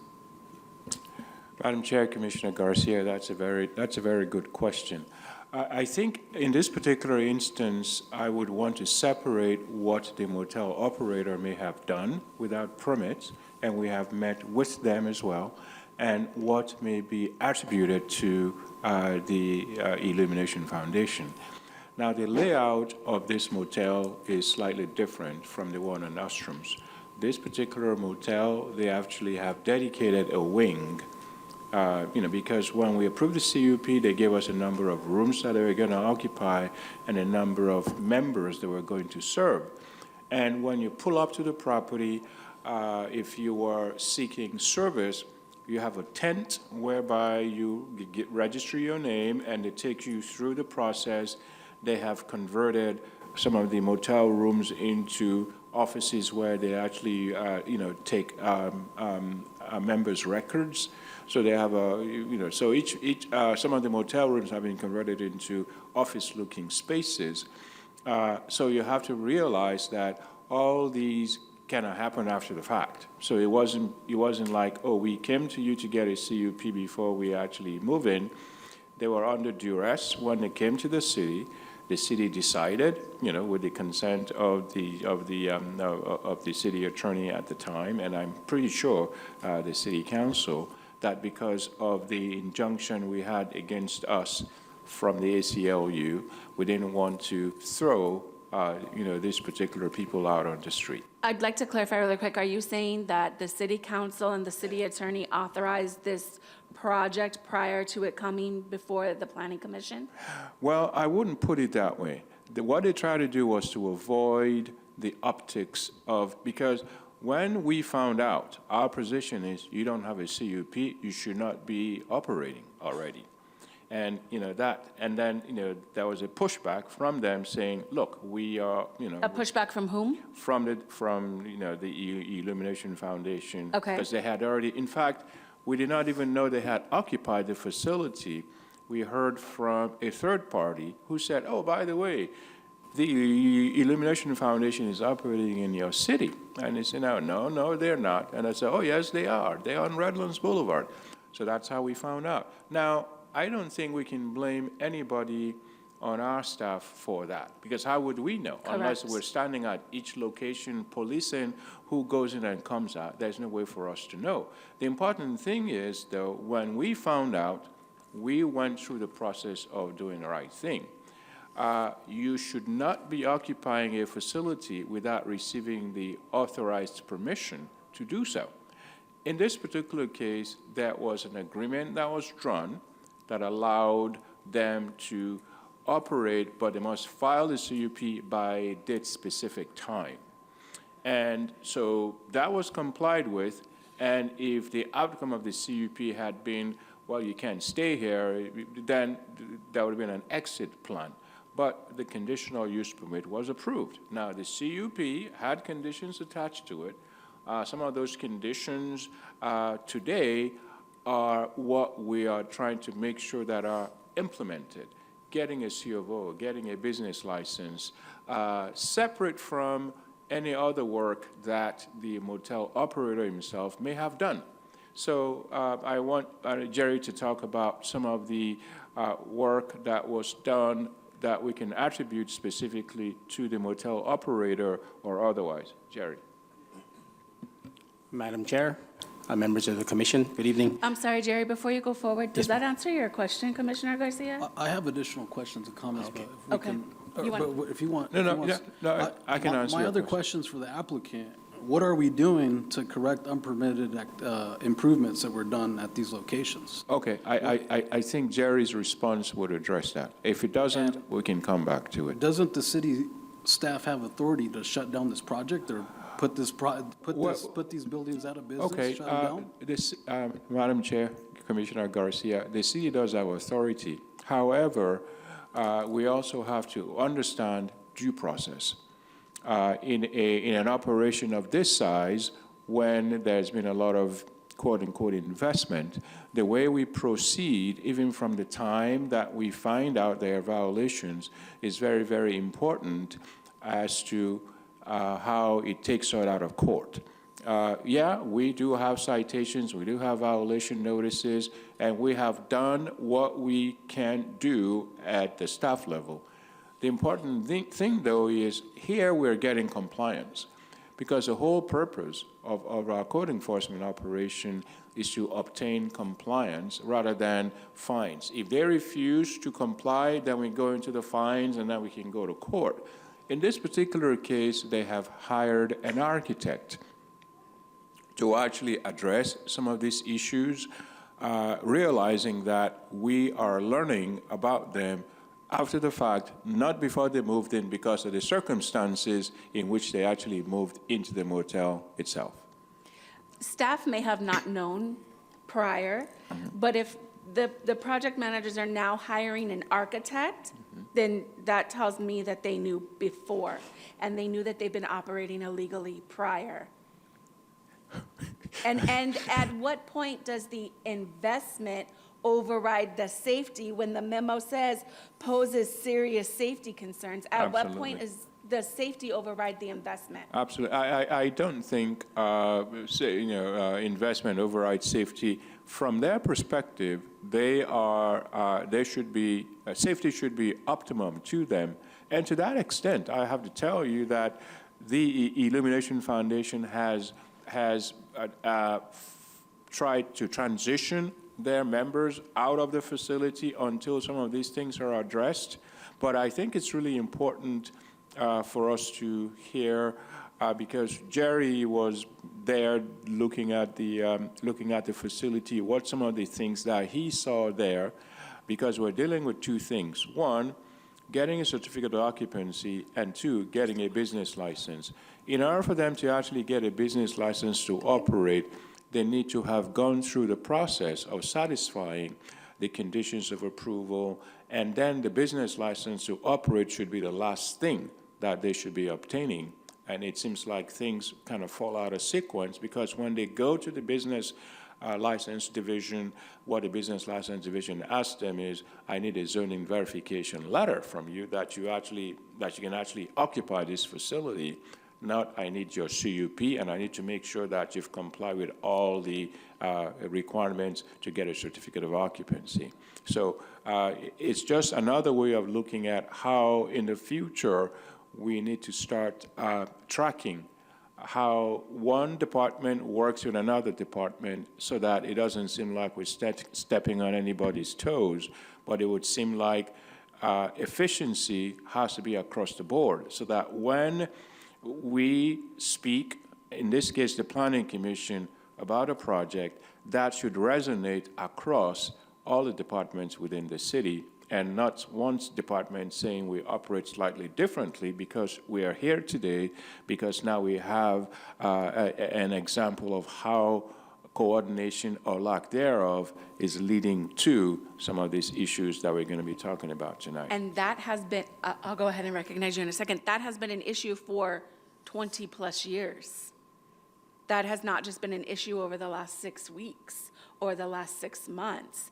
And so, you know, perhaps there needs to be a letter provided to the business licensing department before they start issuing, you know, and maybe that's one way to look at it. But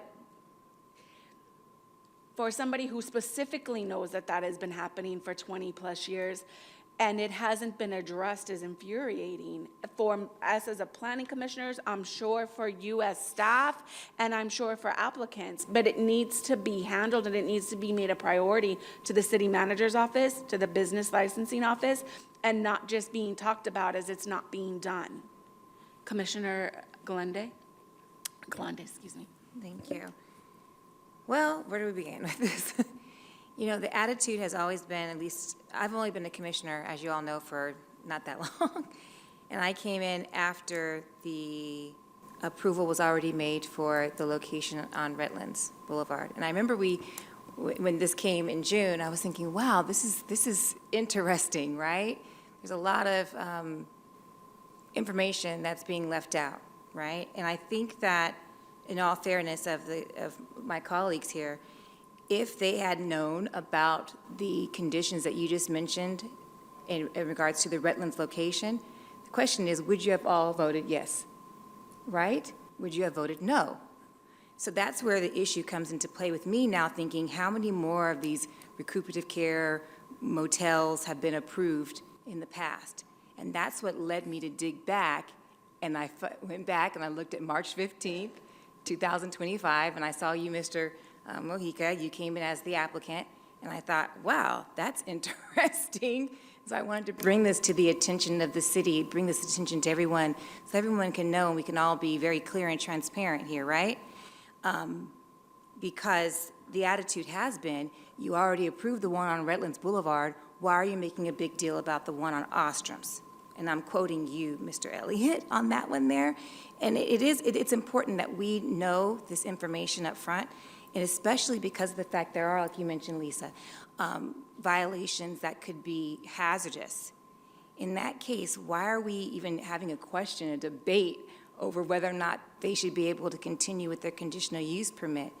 This is a situation where it's going to put the city at risk, because if something happens to someone in one of those motels, it's going to impact them, and then ultimately it also could impact us as well. So I just want to know, are there people still in the location at Redlands Boulevard? Yes or no? And then when we get to Ostrom, are there people still sitting there, yes or no? Madam Chair, Commissioner Galande, we're going to answer those questions for you this evening. But just to characterize my comment to the Planning Commission. When you compare the two conditional use permits, the facility at Ostrom's, which we're going to talk about later on, they brought people in to talk about the care, and they have a physician, and they have, you know, whatever it is. The one on Redlands Boulevard, you know, the discussion was very, very limited. So, and without knowing all the background information, I'm looking at the two situations. It's like, so what's different? It's still a recouped facility. We went into a lot of analysis on this particular one, and we had an opportunity to do the same thing with the one on Redlands Boulevard, but we did not. I mean, you saw the video on March 15, you saw the presentation. We did not go into a lot of detail because even though I don't know what we knew at the time, I could tell you that all I knew at that time was that they have moved into the facility and they were operating at that location. I wasn't aware of all the changes that had been made to the building because that's not my area of expertise. That is his area of expertise. So when we finally got a chance to see that, and I think I'm going to go back to Commissioner Pratt's comments earlier, that perhaps, so when let me kind of give you how things occur. When an application is filed for a conditional use permit or anything similar to it, the protocol is that we would go out to the site, we'd do our cursory inspection, we send out maps and plans to other departments, and everybody comes up with a shopping list of conditions. Public Works, Fire Department, Water Department, et cetera, et cetera. So now we have a kind of a big picture. It is rarely that we actually conduct an investigative inspection of the facilities before they're occupied, because the assumption is things are going to change. They're going to get a, some kind of permits to move walls, et cetera, et cetera. So whatever preliminary investigation or inspection we may have done may not hold true.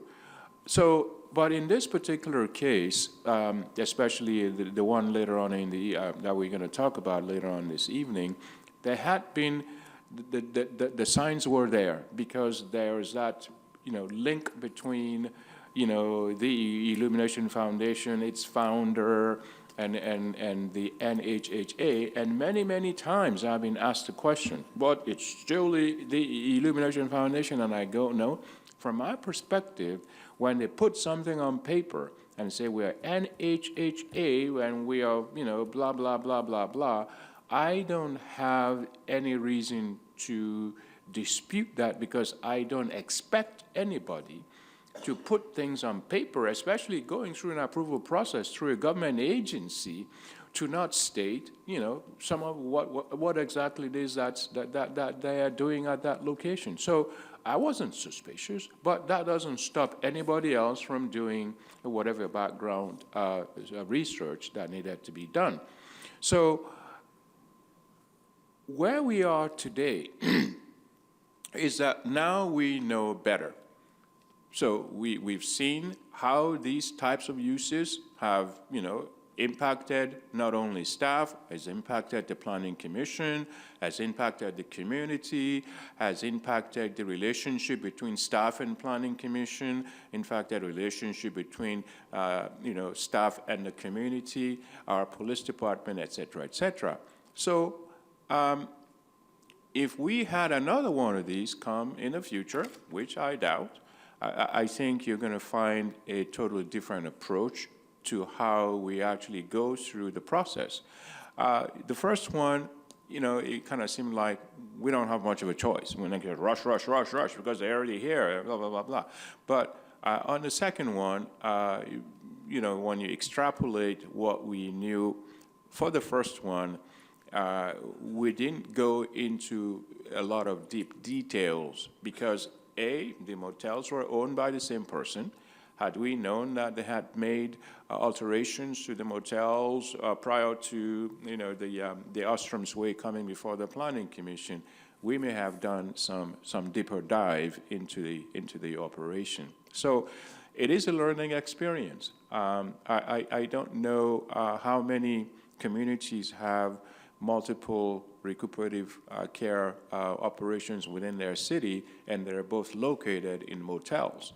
Motels may not be the best avenue for these kinds of operations, but for the lack of additional or alternative space, this is where we are today. So I think we just need to learn to do better as we go forward, and it's evidenced by what we've done since we've gotten involved in taking a closer look at these operations. We're not saying anybody is more important than anybody else. The law is the law. We're going to follow the rules. If somebody doesn't like the rules that we currently operate under, then they can change them. But I haven't been told not to follow the rules, and I have been told that we changed the rules. So we are where we are today. Thank you. To go back to that question, are there people occupying? Okay, so first of all, let me separate people occupying. What requires a conditional use permit, which is a recoup operation, I'm told for the one on Redlands, they have moved the members out because of the memo you had from the fire department and also the one that Mr. Ariana wrote. I just want to point out that the applicants are both nodding in agreement with you. And the Elimination Foundation has been very cooperative, and they have basically moved people out until we declare that it's now safe to occupy. And IEHP was also notified, and IEHP told me in a phone call that they were 100% behind the city's decision at this particular location, the one on Redlands Boulevard. The one on Ostrom's Way, it's a little different reaction that we hold got. off until we get to that project. Until we get there. I do see you, Mr. Mujica. If you can please wait. Jerry, did you have something that you wanted to add? I'm sure you were dying to speak. Well, Madam Chair, Director Elliott pretty much summed it up. If there's anything that I would speak upon, it would be the current status in our working with the applicants, if you'd like. Yes, please. So yes, please. Yeah. So a couple of weeks ago, we did meet with the property owners rather, and the property owners, as Mr. Elliott said earlier, they're the same owners for both properties, both Ostrom's and Redlands. So I'll concentrate on Redlands at the moment. They did in fact hire a licensed architect. And the last when we met, the architect actually did have several sheets of drawings that were prepared, and they were clearly the Redlands property. So they are in the process of working on addressing all the building code violations that myself and my staff had witnessed. Although I'm not so sure about any inspections. I haven't been made aware of any scheduled inspections moving forward. However, we're more than happy to schedule inspections as long as they'll be productive inspections.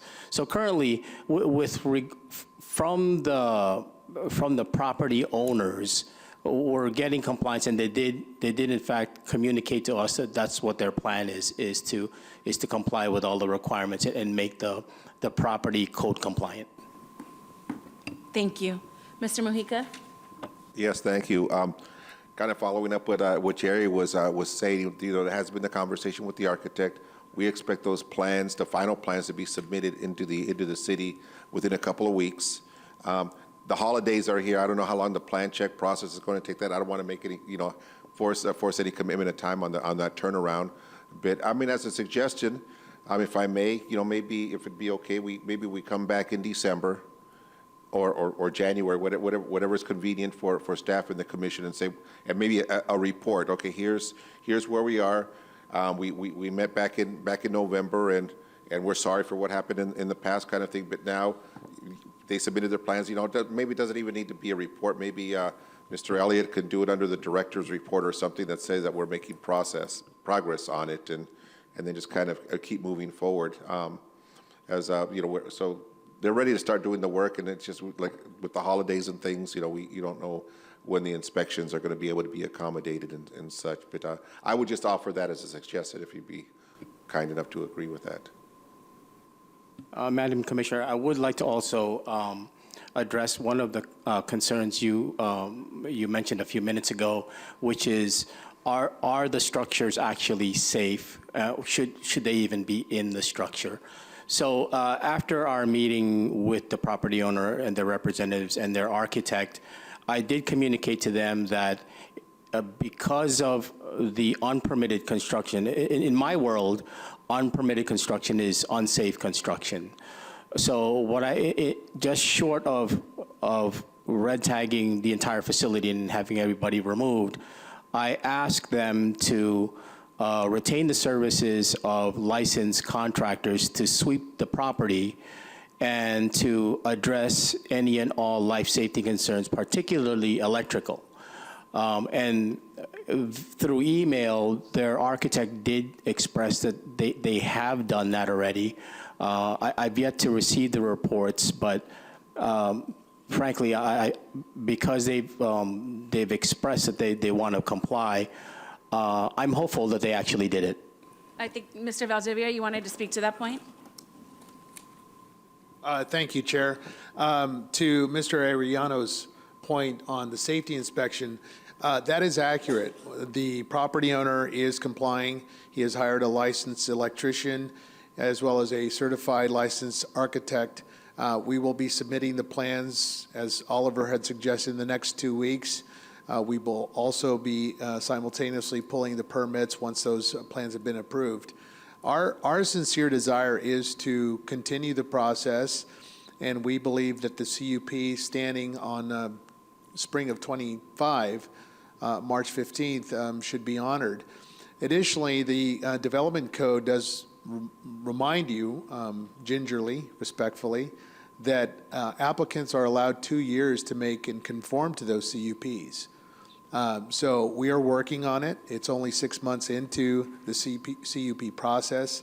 We're well aware of our rights, and our rights are stated in the development code of up to 2 years. So bear with us. We are complying. We're working with the city, and our attitude has always been to comply.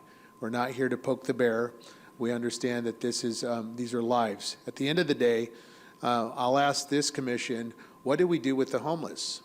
Granted, we have over 1,500 homeless in the city of San Bernardino, and while both properties, not the third one, don't confuse the other Ostrom's property with ours, we can accommodate probably 200 to 300 of those patient lives through the recuperative care model. Not all of it will be addressed, but on the other side of that coin is we are there to participate in this reduction in homelessness. This is just one approach. The City of San Bernardino, the Mayor and Council are working feverishly on the Homeless Navigation Center. That could potentially take care of the remainder. But there are several homeless individuals that are facing psychiatric care, medical attention care, that need the services of a recuperative care. And so that would be my caution to this planning commission, is that we let prevailing cooled minds prevail, because I think that's really our attitude. Is we're working on it, we're addressing it, and we're working with Mr. Arellano, our building inspector, building official. I don't think this commission disagrees with you, or I'm going to speak from myself. Yeah. I don't disagree with you. I think the disrespect I feel is that you're working without permits. And frankly, gingerly, both of you know better. And the actual applicant or owner also knows better. And I think that's where the disrespect is felt. Well, pointedly, the inspections occurred after the CUP. So these inspections were post the approval of a CUP. And so the unpermitted. We do know that work without permits is not permitted. So the unpermitted work violation that we received in August, September was post the CUP, to clarify. Correct. And we are addressing those issues. Yes, we are, and that's, I believe that's what I'm Yep. speaking on myself, that's where the disrespect is seen. And I just wanted to give Yeah. Vice Chair Quill Oh, yeah, an absolutely. opportunity to speak. Thank you, Madam Chair. First of all, I'd like to comment, both of you speakers, they couldn't have picked better people to represent them, so they're on the right track that way. And I appreciate everybody's effort here, but there's a few things that are really a thorn in my side, and I believe, as a planning commissioner for many years, I feel as though we've been misled. We have listened to this over and over and over. A presentation was made to us, and then I think we were at a point where we weren't going to accept it. This is up on Almstrom Way. We weren't going to accept it, and then we were convinced that let's give them another shot. So we brought them back in. Can we limit it to Redlands Boulevard, though, since that's what we're specifically talking about right now? Yeah, okay. Thank you. Then I'll skip back to Redlands Okay. Boulevard. Okay, Redlands Boulevard, we did receive and we did hear the permits on that and the new construction in the back of the building.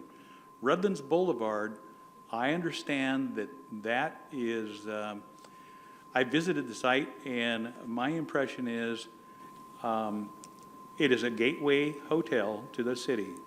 And they have a lot of clients that come in for especially the raves and other people visiting the city.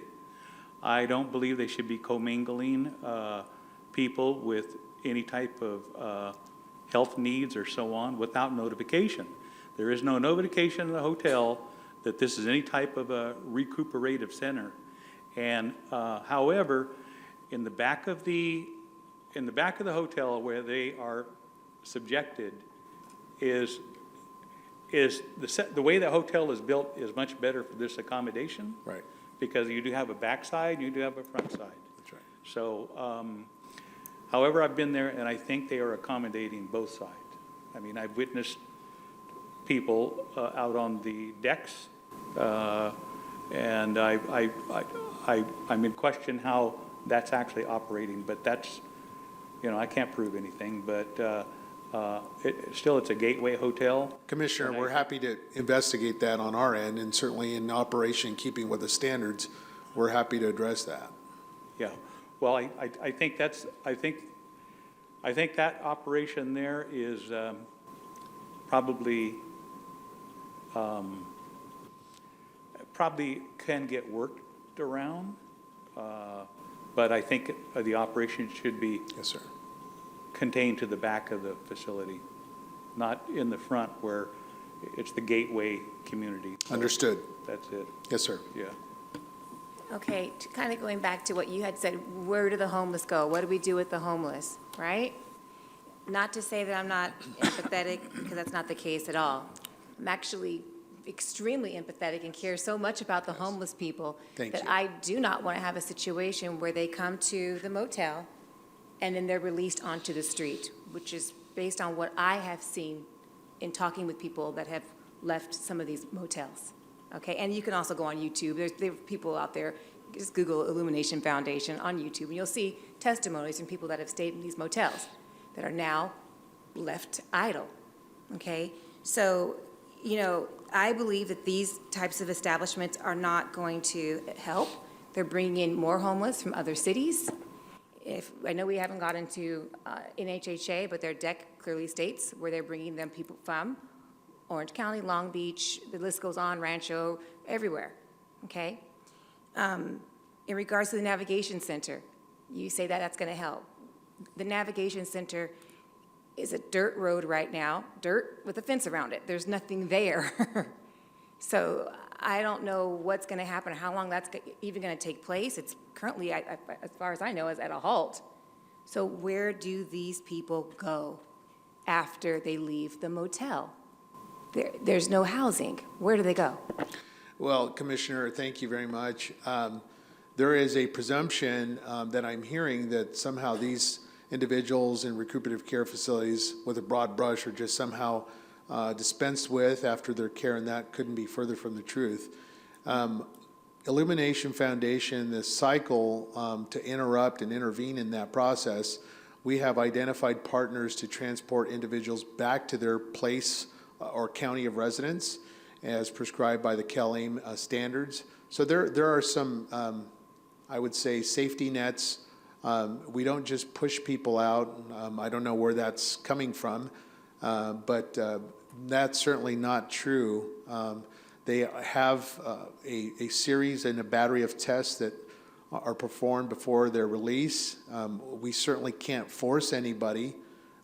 This is America, and we can't force anybody to board a train or board a bus. It certainly is their prerogative to express where they want to go. But our initiative transports them back. We provide that service back to that individual and hope to reunite them with their family or their home county or city. As for somehow this might be, I know because of my 11 years of being a councilman and mayor in the city, it's presumed that somehow San Bernardino is a dumping ground. That's kind of what I'll address tonight. We need partners. We need quality, solidified partners that have been vetted. Illumination Foundation is one of those partners that has a record of accomplishment in the recuperative care therapy. There are various other entities in the city of San Bernardino that are doing God's work. I'll say that, God's work. Caring for the less fortunate and certainly our homeless population. Salvation Army, one of them, and many, many others. But see this as one spoke on the wheel of reducing homelessness. We can't solve it all tonight, but we hope that this spoke on the wheel of homelessness will help interrupt and provide some intervention. I would have to disagree. I'd love to sit with you for coffee. We should probably sit Yes. together, but I would Yes, ma'am. highly Yes, disagree ma'am. because you can just simply look at the track record here. They even admitted when they came into the interview how the percentage of actual people that get housing, it's very, very low. So I'm still perplexed as to, show me some data. Well, let's that work with says the how county many people housing have authority. actually received housing Yeah. and where they're from, where they came from, and whether or not they are now back in their home location, or are they currently being housed in the city of San Bernardino? That's what I want to know. Can you provide me with some of that data? Or provide I'd be us happy to meet something? with you, Commissioner, and we can Yeah. certainly explore those and provide as much report to you regarding that. Well, I do have one last comment in Yes, ma'am. regards to the police. So I know, we talked about the code violations, which are all, here and dandy. But on July the 8th, Officer King came and he said that these types of businesses, people are able to go in and out, and it has increased crime, drugs have increased, as well as other ancillary crimes. Commissioner, the July 8th was right. the Ostrom's Way, separate and apart from our Redlands So, Boulevard. I'm saying this because do we have any data in regards to the police reports that for elimination? Well, but that's conflating the issue with Redlands. So tonight, we're only on this issue I'm we're asking talking in about. regards to your particular location on Redlands Boulevard, what Ma'am, police we data do we submitted a have? safety report as an appendix, part of the March 15th. That was part of our safety plan. The letter of justification supplies all of those details. Do we have anything else in regards to like recent, after March 15th, in regards to police increase? Madam Chair, Commissioner Galande, no, we do not, but we definitely can obtain that information at the direction of the Planning Commission. And I believe that one of the conditions was that, I think after 6 months, that was supposed to be provided, which would have been in, I believe, September. Yes, I know we have that condition on the Ostrom's Way project, and that condition is not on the Redlands Boulevard, but we have it on the Ostrom's one. Oh, got you. Yeah. Any further comments? None. Commissioner Pratt, any further comments? Commissioner, Vice Chair Coyle, any further comments? Not on that issue. Thank you. Commissioner Garcia, any comments on this project? Yes, Madam Thank Chair, you. I'd like to make some recommendations and suggestions to city staff. Yes. I would, what's that? Yeah, I would like to recommend that city staff request an official response from the applicant for all the conditions of approval. And then get in writing that they're going to comply to making corrections for all unpermitted work, alterations. We obviously have fire approval that needs to be corrected. They mentioned an architect, electrical engineer. My only concern is for existing builds, it seems like we're setting a precedence. Now I'm concerned what has happened for all the previous projects that we approved that were existing build. My takeaway tonight, it seems like when we approved this project a while back, that they got approval tonight and they just went ahead the next day and moved in. That's what it seems like that happened on this project. So as a city staff, what are the lessons learned? What are we gonna do to improve this process? The applicant should have responded to all the conditions of approval before. I'm sure on one of the conditions of approval, one of the items probably mentioned, shall not occupy building until a permit is issued. And certificate of occupancy as well. So those are my recommendations. I believe they were already operating though before we approved it. They So But we're changing the use, Right. Yeah, as so- Dan Carloni had Yeah, mentioned. Madam Chair, couple months Commissioner back. Garcia, as I think I may have mentioned to you at several times, over the last 18 months or so, my task is changing the culture and doing things the way they should be done. It is very challenging when you've been doing things a particular way for the last 20 years. I just cannot snap my finger and expect things to change. But let me tell you, the effort is there. The people who are sitting up here with me would attest to that we are trying to do the right things. Things that have been done complacently in the past, we cannot continue to do that if we want to change the way San Bernardino looks, the culture of how we approve projects, but most importantly, our credibility. We don't want to be that city where, oh yeah, anything goes.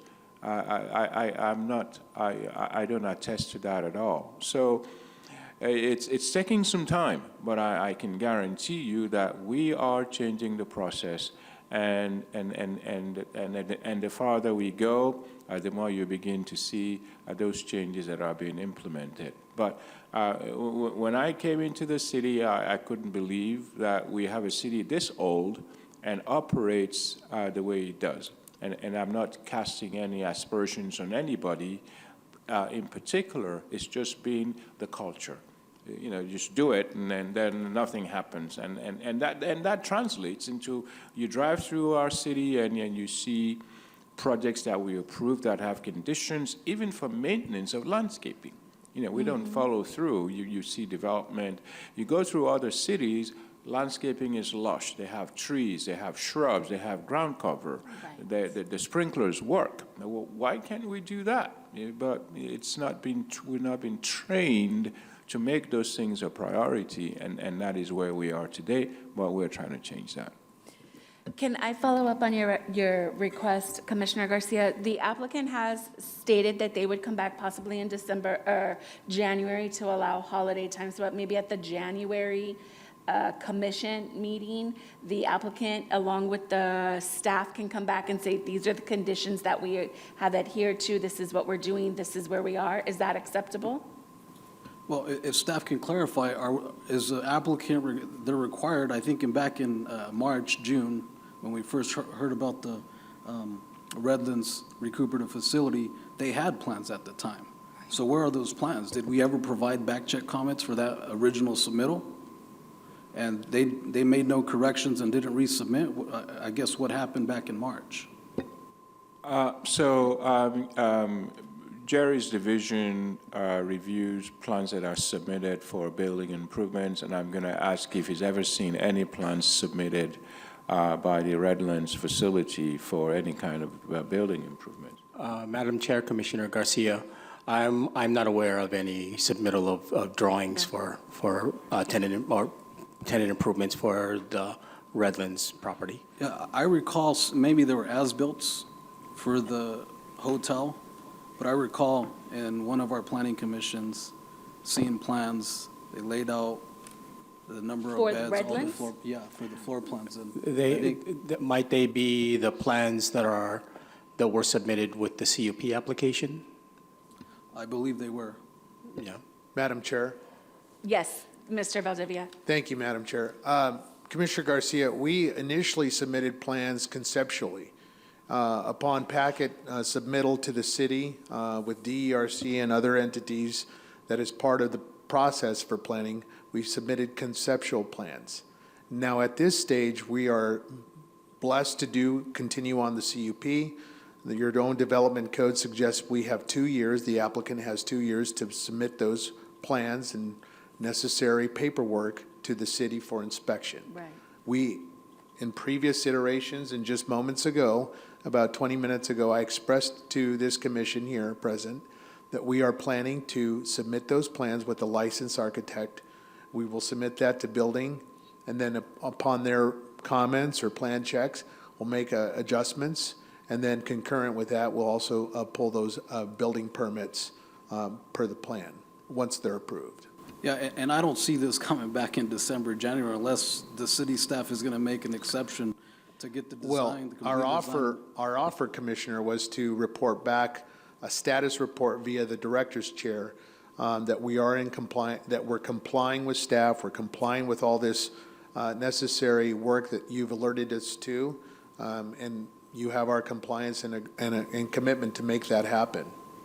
So it's an update, it's not That's a right. completion, it's That's an right. update That's that's right. coming back in January. That's a fair statement. Yeah, I just wanted to make that clear because I know there's multiple design and engineering consultants that are going to have to review your first submittal to plan check in the different departments. Is that acceptable for your request that our department, the Community Development Department comes back in January with an update as to where this project is?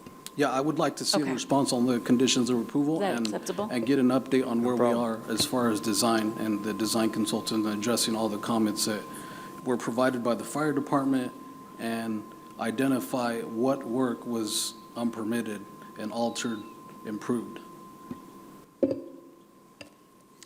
Albert? Madam Chair, I want to clarify something that the applicant has stated about the 2 years to do construction. To be clear, let me read you what that condition states. It says, within 2 years of the approval of the conditional use permit, the commencement of construction shall have occurred, or the permit/approval shall become null and void. In addition, if at any time after the commencement of construction, work is discontinued for a period of 1 year, then the permit/approval shall become null and void. However, approval of the conditional use permit does not authorize the commencement of construction.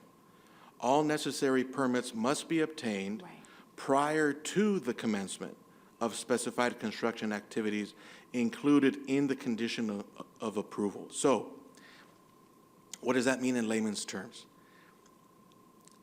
Normally, they would have 2 years to submit plans, then get the building permit, then build. That's not what happened here. They built first. Now they're submitting plans to get the building permit and the C of O. So I want to press upon the applicant that the legal interpretation of the condition as to this specific circumstance, you don't have 2 years to comply. You already constructed, and you did it without going through the process. So I would impress upon the applicant that they need to comply as fast as humanly possible. They're nodding their head in agreement. Thank you. How do you define as fast as soon as possible? That's the question. They said that they were going to submit plans within 2 weeks. I totally understand the fact that the holidays are coming up, staff has to do their work. Right. So long as they are keeping to their word of what they have represented to you tonight, then I would say that suffices. Through the chair. Vice Chair Quill. Okay, with that being said, is there a way that we could, I'm just guessing here, or maybe I'm looking for suggestions, temporary suspend, revoke their CUP until those plans are submitted?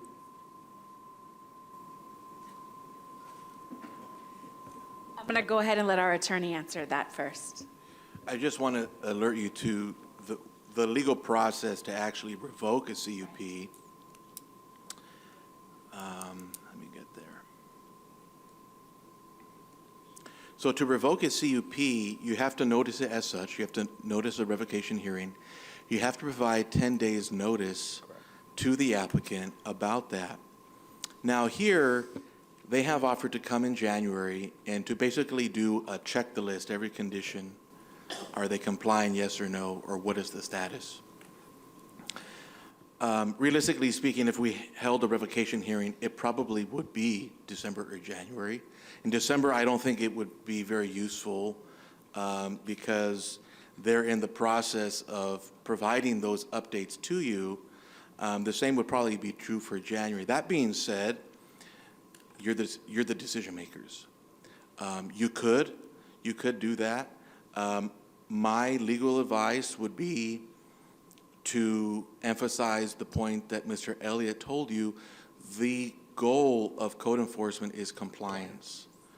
From what you and I have heard tonight, I believe that they are on that path.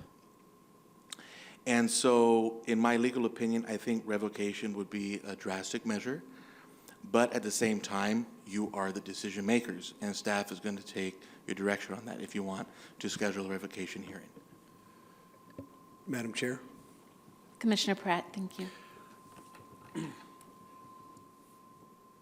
When Commissioner Galande, kind of wanted to quantify, what as fast as you can looks like, it kind of made me think that that placing landmarks in this process is an important thing to do here. If revocation is drastic, being completely ambiguous is drastic too, right? So what do we do to make sure? I mean, I know what a construction permitting process looks like. That's my life. That's what I do, right? And I know when progress is being made and when it's being faked. I know when I'm being BS'd, in other words. So I think that if we can figure out a way to put landmarks, I'm talking about very, very short-term landmarks, that we can check off as we go, we might be working in the right direction. I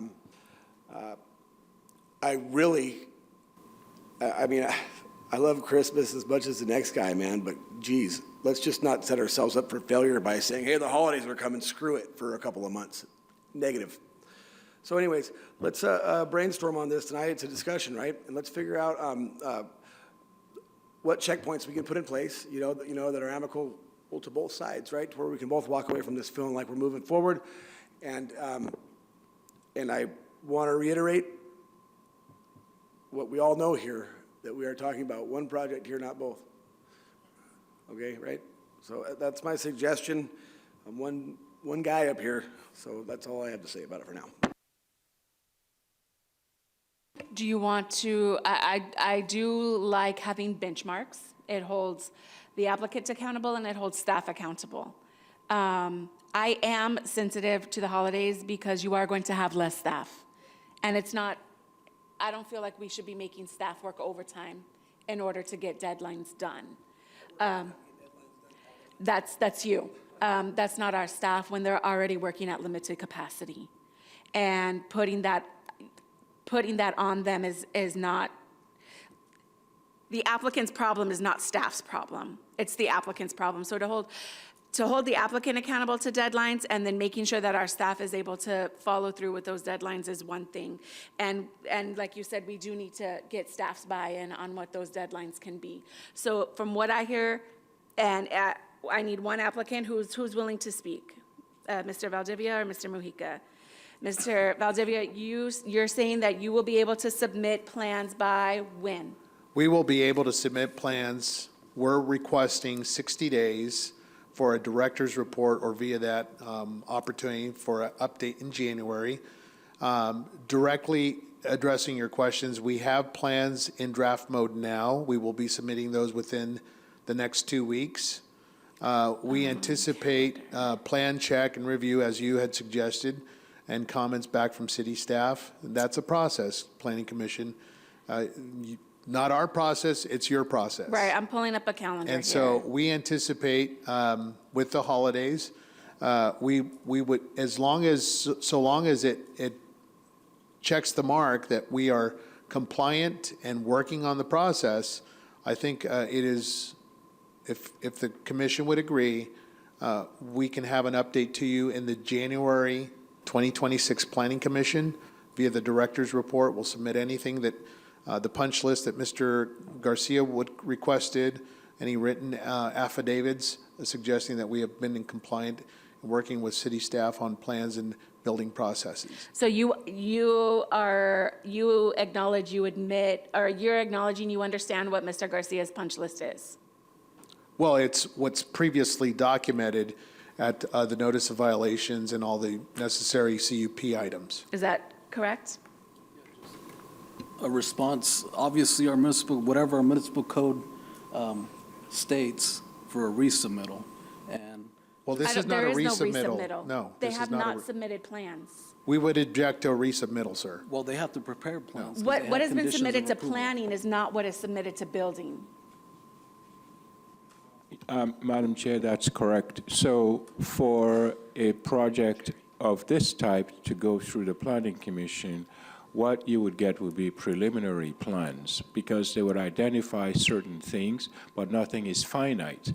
What is really finite is the actual building plans, in which case they're identifying what alterations they're actually making to the structure itself.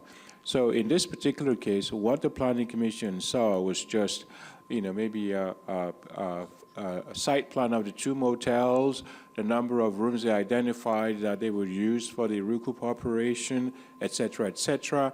But it doesn't go, in fact, I think we asked the questions as to some of the rooms, whether they were going to get modified or not, and they said, no, they're not modifying any of the rooms. All they were doing is they would take the beds out of the room and put desks in there.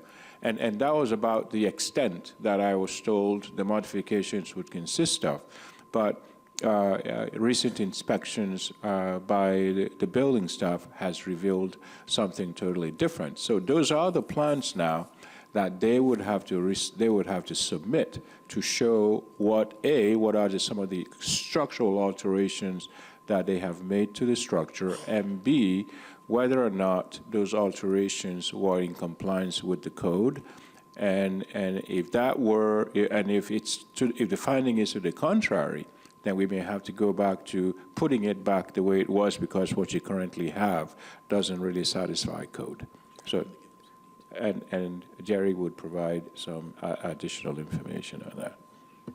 So, Madam Chair, Commissioner Garcia, to kind of outline what the process looks like for building permit submittal, plan review, and permitting.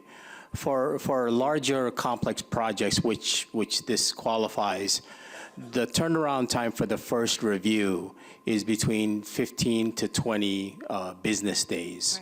Right. Then any subsequent resubmittal is about 10 to 15 days. Mm-hmm. We have quite a good track record when it comes to keeping to these schedules. So really, ultimately, in my experience over and over again, what really affects the time frame of the overall review process is how quickly and how complete the architect or design professional resubmits based on the plan check corrections that were given to them. I've seen times where designers would give a complete resubmittal, right, and other times, frankly, sometimes they'll respond to 20% of the comments, right, and be silent on the others. That is really the overall deciding factor for the extent for the time frame for a plan review. Right, correct. So if so the original plans are within 2 weeks, which is the 17th, the 24th of November. Then we're looking at 20 days after that, which are provided back to the plans examiner. applicant. Oh, yeah, the applicant. And ma'am, as a reminder, those are business days. Correct. Yes, ma'am. Correct, not weekends Yeah, correct. Correct. Or holidays. or holidays, yes. And then it takes about, let's say, another 2 weeks to resubmit, and another 15 days to make sure that the comments have been addressed. Yes, ma'am. And then we're hoping for two plan checks, right? Standard is typically 3, am I wrong? For a project this complex, yes, I'm anticipating 3 to 4, but it weighs heavily on the completeness of the response of the design professional. Who's the design professional? Madam Chair, Delphin Poquiz, he's a licensed architect, and we've already met and submitted our credentials to the city. Okay, so working off of what we've discussed up here, can we come back in December with what has been done? And here, we're relying on staff as professionals to give us a timeline that staff and the applicant, I don't think we need to micromanage your days, but I think you do need to come back to us with a timeline. And maybe that timeline can be presented in November. That should be relatively, December, yeah. we are in November, right? Excuse me, December. That should be easy to provide us with a timeline, a general timeline to this commission that we say, yes, this is what can be met. And then we have updates from staff saying our deadlines are being met. Is that acceptable to the commission, to the applicant, and to staff? Although, ma'am, I might have to interject in saying that an update in December, if they submit in 2 weeks, the first round of review wouldn't have been completed. Understood, but an update to us as far as what the next dates are. Yes, what the ma'am. dates are that are lined out that both are agreeing to. Understood. Hold on a second, Mr. Mujica. Is this commission okay with that? No, What, okay.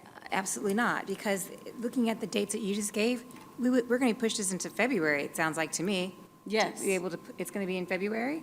I'm rooting with Quayle, his original response, which is to revoke. I don't hear a motion. I haven't made a motion yet. Okay. I'm making a statement. So we have one no. Is there another no? So, Without conditions. pardon me? I need your mic on. Yeah, I would say no unless there are conditions. If it's not met within 2 weeks, then Well, that's what this timeline coming back to us in December is providing us with a timeline that the applicant and staff, who quite frankly are the professionals, and they're going to put that timeline together that the applicant is agreeing to follow. And when the applicant doesn't follow that, the applicant understands that our next action is revocation. Okay, so they're coming back with a timeline in December? In December, and then a full update in January. I'd probably accept that. Okay. Is that acceptable to the applicant? I want to Yes, make sure yeah. you understand what was said. I understand. What I was going to suggest is, we're going to submit the plans in a couple of weeks. Say that again? We are going to submit the plans in a couple of weeks, right? Yes. And, it's going to take, with the 4 weeks, 3-4 weeks to Yes. review them. But in December, as Jerry mentioned, and I know what he's saying, because I've seen those plans. Someone just submits plans for the sake of submitting them, and they're incomplete, and they get rejected, kind of thing. Correct. At that time, I would suggest that maybe Jerry can say, well, okay, we got the plans, and they're substantially complete. Then they're not halfway done, kind of a thing. So our intent is to make it through the first plan check, maybe minor changes, minor corrections on a second plan check. I understand. What I'm looking for is, do you agree that you will submit in 2 weeks? You will work with staff that by our next December Planning Commission meeting, a timeline that you both agree on will be submitted to, that you agree to adhere to that timeline. And then in January, we are provided with a full update by, a collective update by both the applicant and staff as to where we are. Correct. Is that acceptable?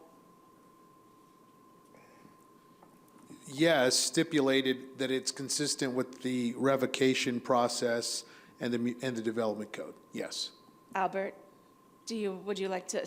In other words, Madam Chair, we don't want onerous rules. I understand. We want to. We want a fair process. Right.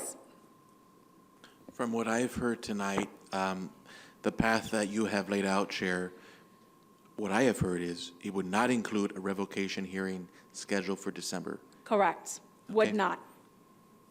Are you That's good with correct. that? We're in agreement with that. Okay. And Madam Chair, Yes. I just wanted to mention, I think the burden should be on the applicant to provide us a timeline when they're going to submit. Well, I want complete- staff to approve with that because I don't want the applicant to fast track something that staff cannot meet. Commissioner Garcia, what I would ask the applicants is to submit a timeline to me, and I'm aware of what a reasonable turnaround is and what isn't. Right. I would agree. Okay. Do we need is that a motion? Do we need a second? Do we need to vote? Yes, I think because it's a complex issue, I think we should Okay. memorialize it in a vote. Okay, so my motion is, yes. Madam Chair, I'm sorry. I think there's something important that we should all just get clarification on. When we're speaking about revocation, are we speaking about the recuperative care, or we're not speaking about the original motel CUP, correct? No, because what we Okay. approved was the recuperative care facility. Okay. So if that's the case, I'd like to remind the applicants and the representatives, Mr. Valdivia, is that the plans that you'll be submitting will be addressing both the unpermitted construction done by the property owner and the requirements for the recuperative care services, as I originally recommended in our meeting. It is, do you understand? Does that make sense? Mr. Ariano, we're happy to, if you could memorialize it in writing, a punch list for us to complete. We make that offer so that the Planning Commission is satisfied. We're happy to provide those plans, but we need a punch list so that we know we're complying with the building inspector and consistent with this timeline. It would be unfair to the process if we just somehow said yes tonight without a official punch list. We're happy to provide a timeline for your review on the overall, but in keeping with this due process, we'd like to understand better the punch list. We're happy to get that and abide by it, as well as submit that timeline to you. Okay, I think what you're referring to is the punch list for the recuperative care operations would be the conditions set forth from the fire department and the building division. When it comes to a punch list for the facility itself, I think we may have sent you that information. I can send it again. Or maybe we sent it to the property owner with regard to all the unpermitted construction on site. Yeah, okay. So just to clarify, as I strongly recommended in the beginning, the best way to get through this process, at least for the for a CUP, is addressing both concerns from the structure side, which is the unpermitted construction done by the property owner, and the conditions set forth by the CUP to allow for the recuperative care operations. We're in complete agreement. Okay. Thank you. So, thank you. I make a motion for staff and the applicant, Mr. Valdivia, who Mr. Valdivia and Mr. Mujica represent, to create a timeline that works for both of us, both staff and the applicant, to get through this CUP process. I am requesting, in the motion, requesting that staff comes back in December confirming plans have been submitted and a copy of that timeline, and then a full update coming back in January. I think that covers everything. So that's my motion. Is there a second? Second. Thank you. Roll call, please. The second was made by Commissioner Pratt. Commissioner Ivan Garcia, Yes. Vice Chair Quayle, Yes. Chair Sherrick? Yes. Question, just to be clear, okay, so if they do not meet these conditions in, what is it, December or January, can we push forward with revoking their permit? That is not a part of my motion. It's for the due process to take place after that, yes. Let me answer asking the that, attorney. Thank Commissioner. you.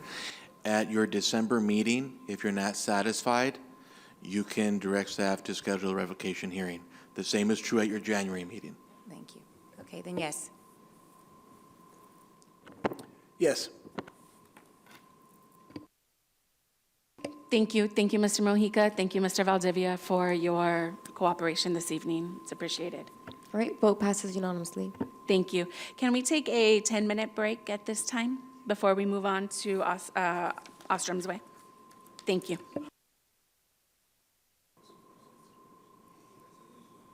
If we're ready, we'll go ahead and call the Planning Commission meeting back in session at 8:58 p.m. And we'll move on to item number 6, which is the discussion of the conditional use permit 25-05, and that is the conditional use permit for the recuperative care facility. Mr. Elliott? Madam Chair, members of the Planning Commission, item number 6 is a discussion regarding the CUP for the 1960 Ostrom's Way conditional use permit that was recently approved. If you recall, this particular conditional use permit was one that I think the Planning Commission got into a little reluctantly. And I think it took a lot of coaxing, and the fact that we're making it a 6-month conditional, which required us to bring you back for us to conduct monthly inspections, and then at the end of 6 months come up with some kind of report as to, what's really going on. The very first inspection we had was very revealing because when staff went there, they realized that there were many other uses that were going on. The city had a housing division had a voucher program. The county had some kind of a voucher program. There were other organizations that had uses in there that did not really require a conditional use permit. We had a meeting with the motel operator himself, and we talked specifically about the information he provided to the Planning Commission to the effect that they were going to occupy 100% of the motel, and I think everybody remembers that. So we asked Mr. Patel the question, what is the status? Because the information that we heard was they were taking over the motel 100%. Mr. Patel said, well, that's true, but it's going to be a lease-to-own agreement, and that agreement is not going to commence until November of this year. And I go, why? He says, because, well, they haven't really started the recuperative operation in the facility because it's going to require them to make improvements, and it wasn't going to let them make improvements to the motels before there was an agreement onto ownership. So after that meeting, we had staff go back out there again, and they discovered that whole person care was already operating in there. I didn't really know who whole person care was, but whole person care happens to be the unit that actually runs NHHA's recuperative care at that location. So they were just, going about their business as if, they were kind of oblivious to all the stuff that was going on. This particular one has created a lot of confusion because when we were going into this, what we were looking for was compliance with some of the conditions, especially the big ones regarding landscaping and painting. I mean, those were very superficial compared to what we actually found. During one of those inspections, Jerry realized that they had made some changes to walls and modified things without permits. We couldn't really identify whether or not those were done, and I think people testified to Jerry that these were done sometime in June or January. Nobody seems to know when those improvements were made, but Mr. Patel took full responsibility for those things. So when we started to see a lot of the discrepancies as to what information was presented to the Planning Commission and what we see out there, we try to get a meeting with them to advise them of the need to get a certificate of occupancy and ultimately get a business license. In email communication regarding the business license, I was able to find out that they had filed, that this whole person care had filed for a waiver to pay for the fees because they qualify as a nonprofit organization.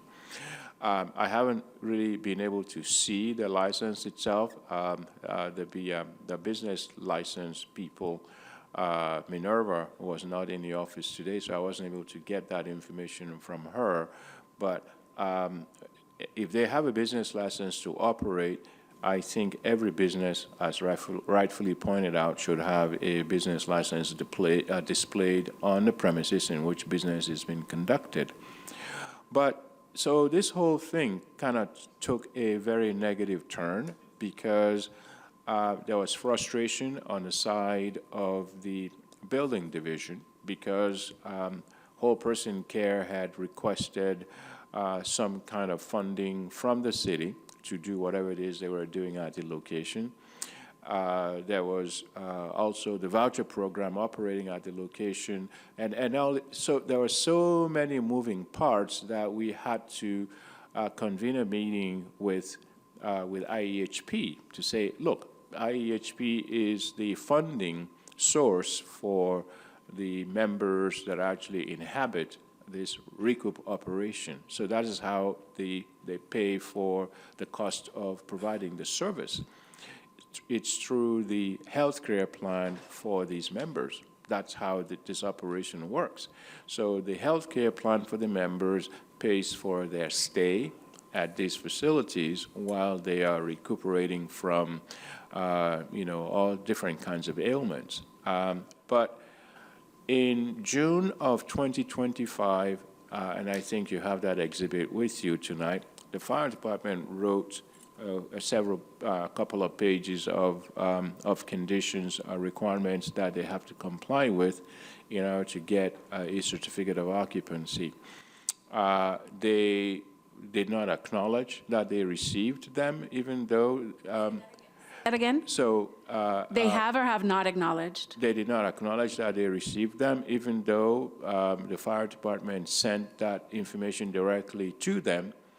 The one thing that we did not do was to include that letter with our staff report to the Planning Commission, which is something that we should have done because we had that with us at the time of the public hearing.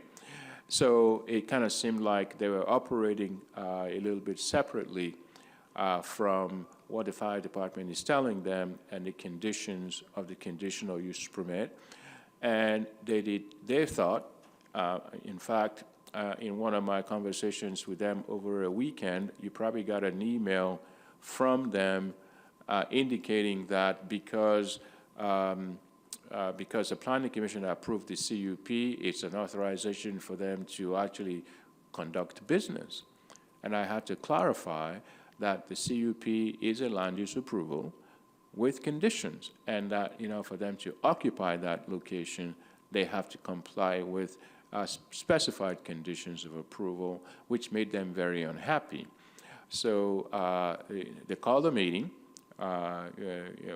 with the city manager and the mayor, and they brought a representative to inform me that I didn't know what I was talking about, that they have a signed resolution by the Planning Commission, including your signature, that authorizes them to occupy the location.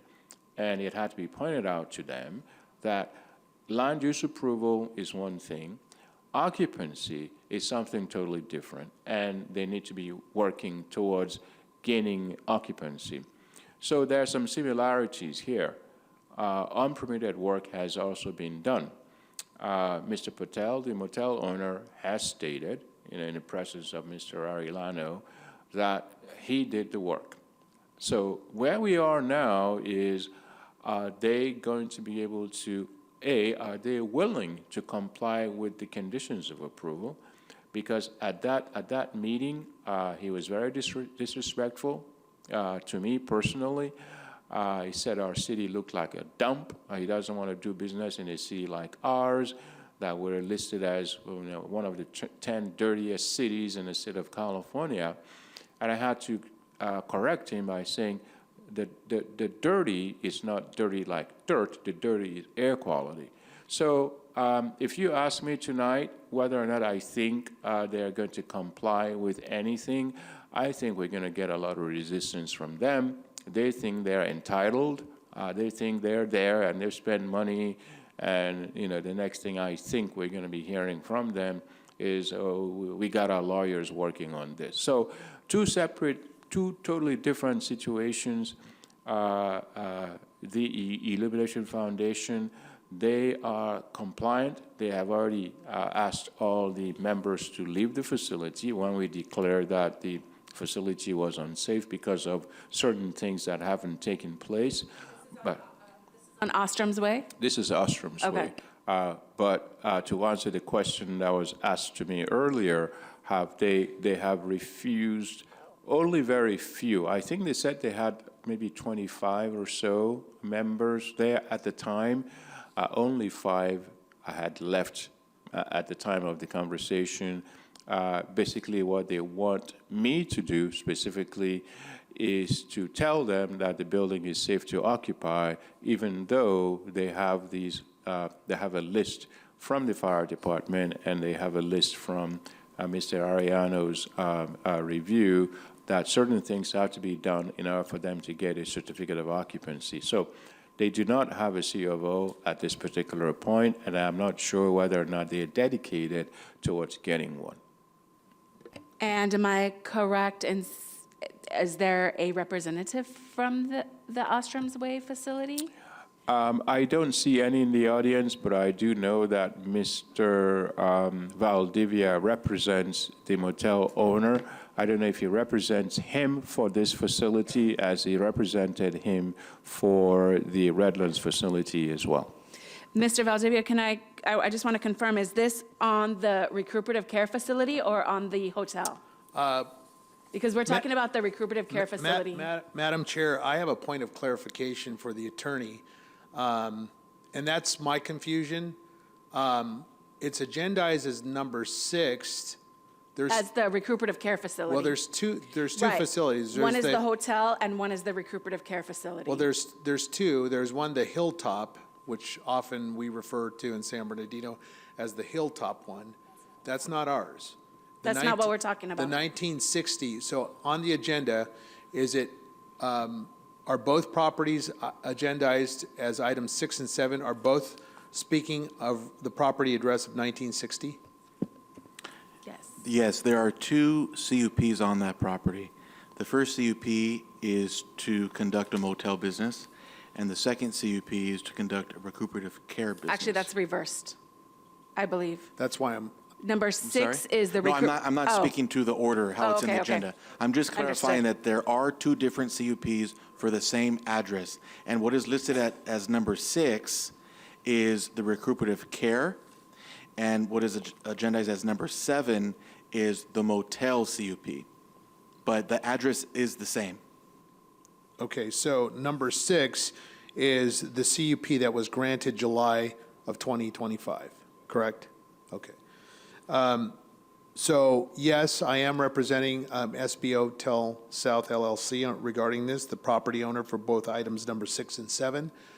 I am in conversation with the owner now, and he is respectfully the assertion that somehow the hotel owner disrespected city staff. We don't have a record of that. It could have been that the NHA, and I do not represent NHAA, who is the applicant for this CUP, and I don't see them here tonight. So I am representing the structure, the hotel, and the property owner as it relates to those matters. And finally, I've spoken with Mr. Maldonado. We would comply consistent with item number 5, and I'll leave it there. One moment. Gabriel, Mr. Elliott, did you want to respond? Madam Chair, members of the Planning Commission, the disrespect came from the NHHA proprietor, not from Mr. Patel. Mr. Patel was very cordial in our conversations with him. So, misunderstanding, it was the NHHA representatives. Thank you. Madam Chair, we are consistent in our plea to the city, and we will comply with all the notice of violations, the notice to abate. There is no human being from NHAA or their subsidiaries at that hotel presently. We're in compliance with the notice from Jerry's office, and we, again, will submit necessary plans consistent with the timeline if that's the desire of this commission. So is NHHA no longer a part of this project? I can't speak for them. They haven't retained me. I've reached out to them several times over the last 2 weeks. I have not heard back from them. I contacted their attorney this morning and attempted one last time. I haven't heard boo from them. So I'm sorry, I missed it. Who are you working with CUP 2505 to get that CUP? Well, NHAA is the applicant. So, and who are you working with? I'm working with the hotel owner. Only the owner? Correct. Okay, thank you. And so there is no representative from NHHA here tonight? No, there is not, Okay. Madam Chair. And we reached out to them and asked them to be here today, this evening? Absolutely. The Redlands Motel people showed up tonight. Yes. Public notice was issued, and I think what angle the NHHA people are using here is rather than comply to convince the city that what we're requesting of them is out of character. And the applicant for CUP 25-05 was NHHA?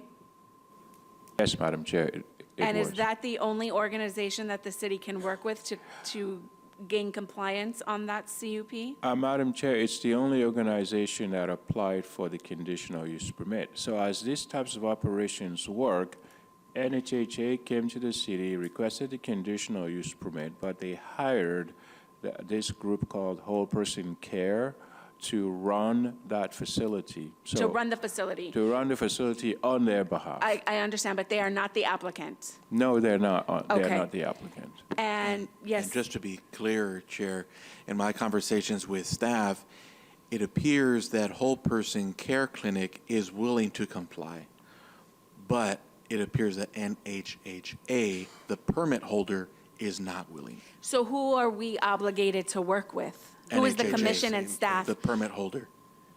For purposes of enforcing conditions of approval, it is NHHA, not Okay. Whole Person Care. Right. So they are unwilling to move forward with compliance. I asked staff before, in the break before we came back, can you honestly say that they don't intend to comply based on your conversations?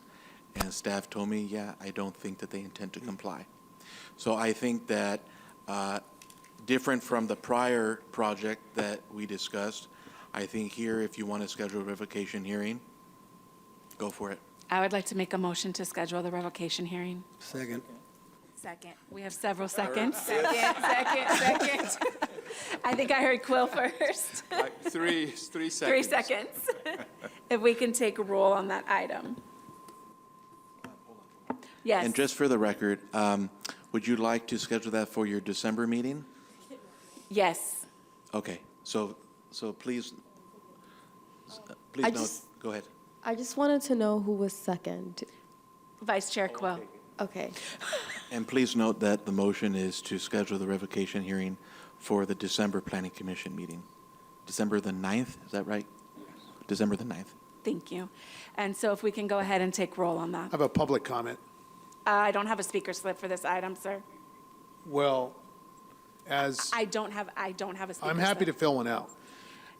we ta- My yes. request, Madam Chair, is since I do represent the hotel owner, that your motion would be couched with, we have other hotel operator or agencies that are reputable, but with prejudice. In other words, revocation with prejudice, so that we can find and identify a substitute and continue on the CUP process. I'm not willing to amend my motion for that. Nor am I. Thank you. I would say if you want to apply it later on, then start that, but we're going to keep it as it is. So if we could take roll, please. Commissioner Ivan Garcia, Yes. Vice Chair Quayle, Yes. Chair Sherrick, Yes. Commissioner Galande, Yes. Commissioner Pratt, Yes. vote unanimously. Thank you. Item number 7, Mr. Elliott.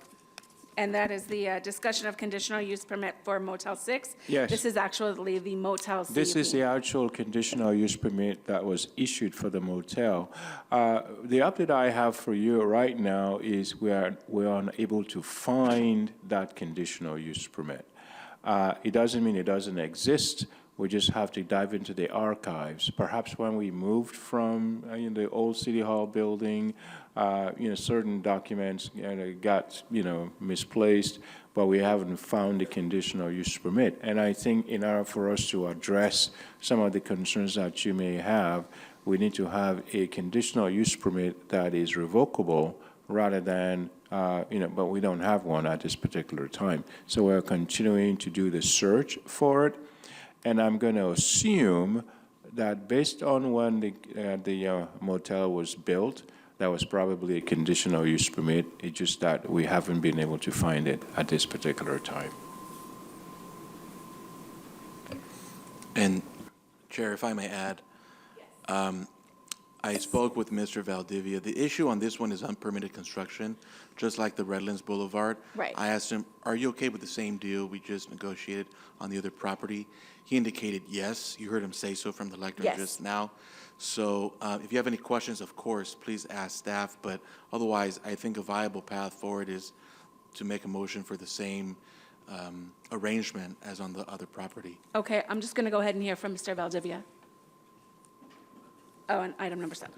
Thank you, Madam Chair. On item number 7, consistent with the prior agreement, we would be compatible and agree to those stipulations.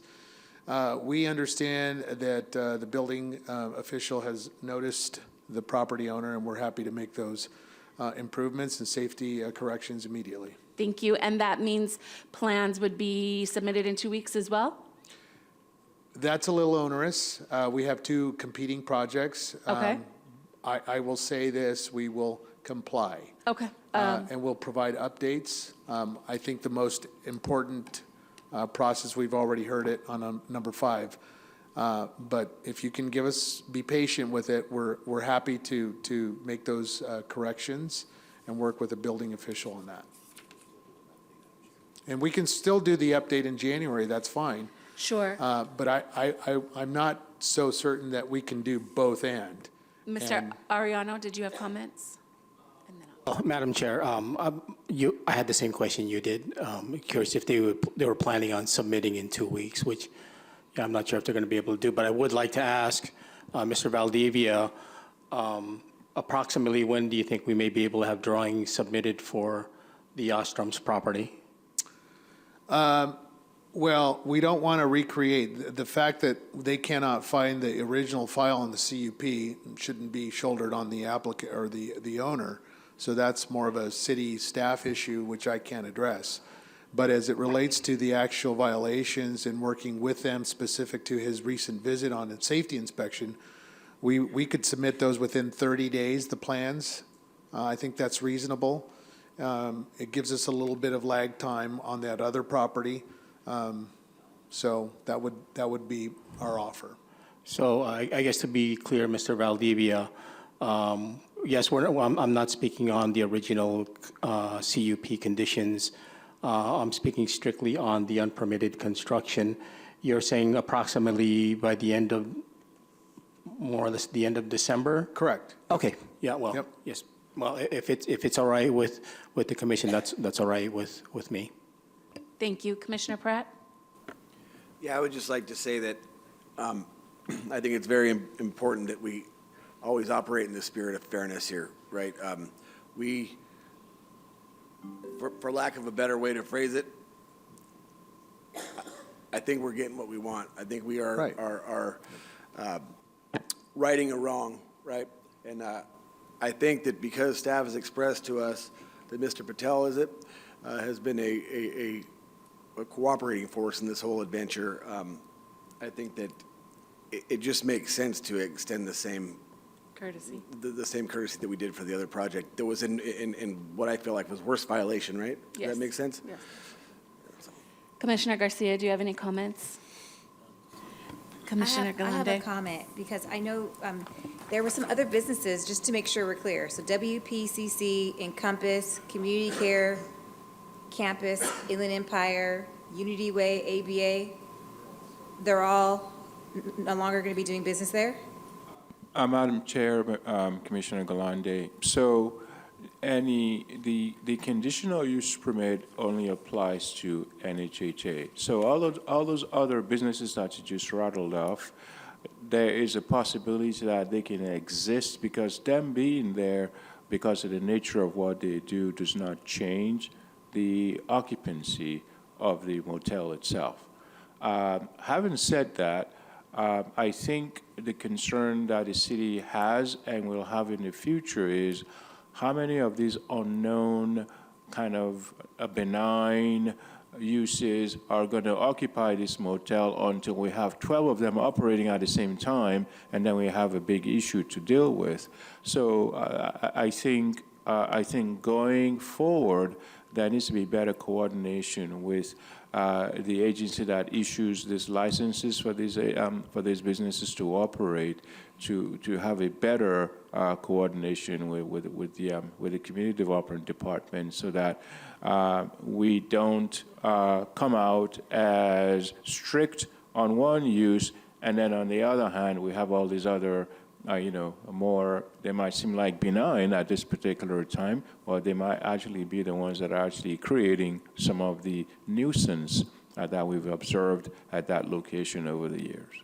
Well, okay, so then we're kind of back at square one a little bit, because we knew about elimination, right? So you knew about elimination. They were working there unpermitted. Now we know about WPCC. They have a permit, but they're not. I'm confused. And then we have Encompass, the Community Care Campus, i.e. Unity Way, ABA. Mm-hmm. How are they able to do business there? So that's a very good question. The same way you would ask the question, how come the city has a motel voucher program at that motel? I mean, the city has a motel voucher program with Mr. Patel at that motel. The county also, I think, has a voucher program with Mr. Patel at that same motel. And who knows what other agencies are putting people in there.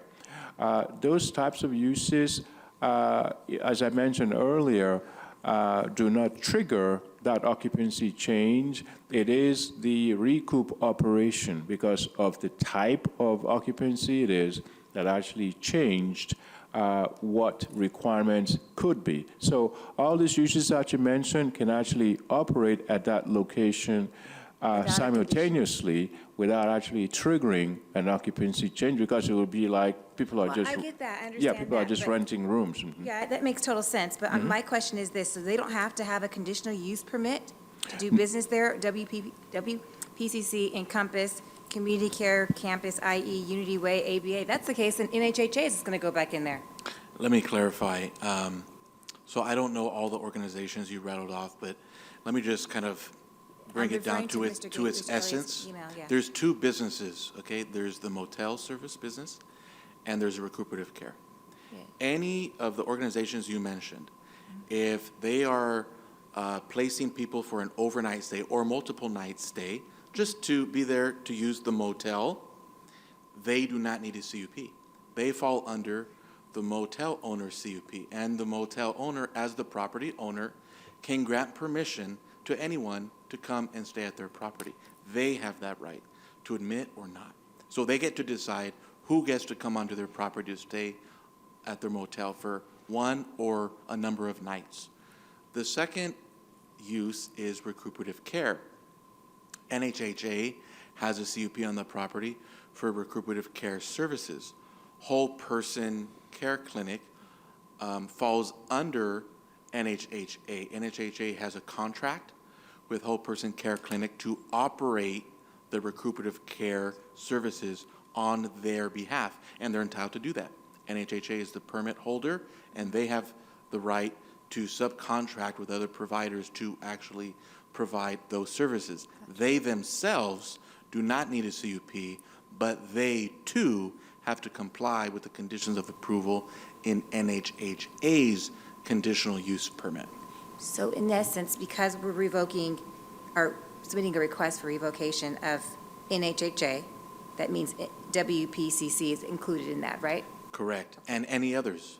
Okay, and Encompass, and then For community care. recuperative care services. Yeah.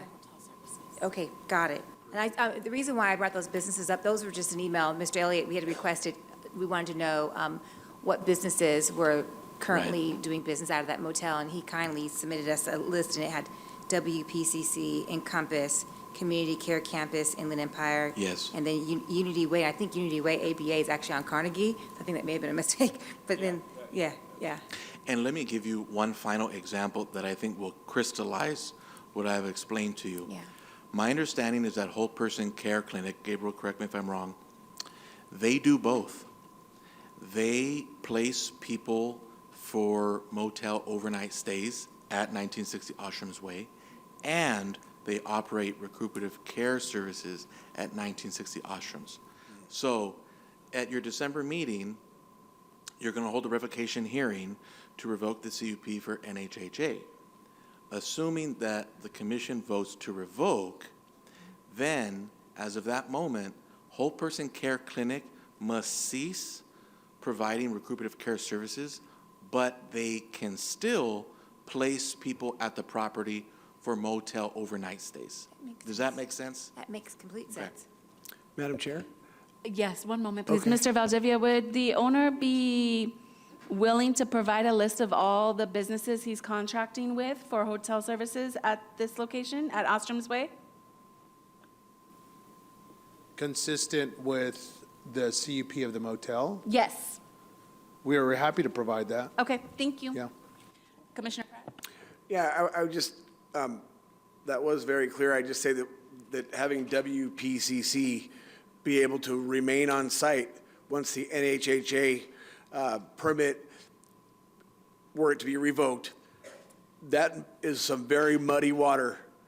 Because if WPCC stays there under the guise that they will only be putting people up for overnight stays, man, how do we police that to know that they're not continuing to do what they were doing without a permit when they lied to our face right here, or over there? You're not wrong about that, Commissioner Pratt, because our understanding is that Whole Person Care Clinic was illegally operating recuperative care services before they had certificate of occupancy. Now, just to muddy the waters even more, staff, and my understanding is from conversation that staff has had with Whole Person Care Clinic, Whole Person Care Clinic was told by NHHA that they had the C of O.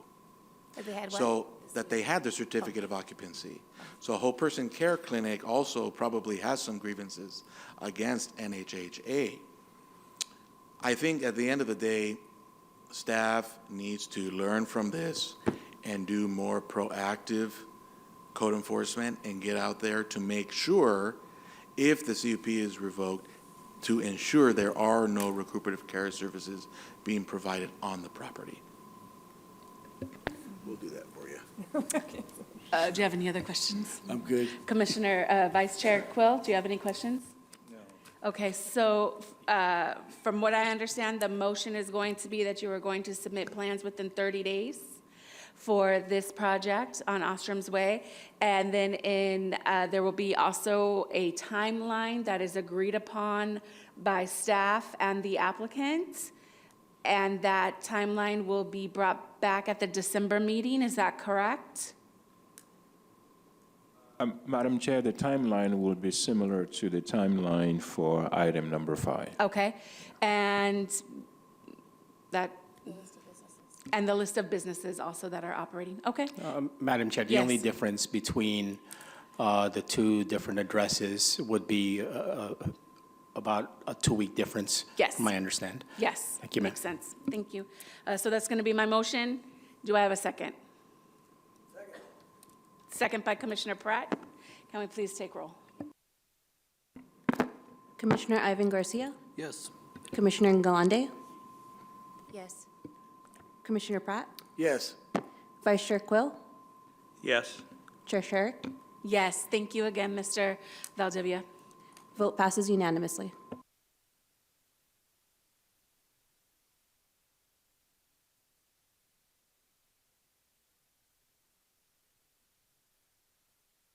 Do we have any reports by our planning commissioners or announcements?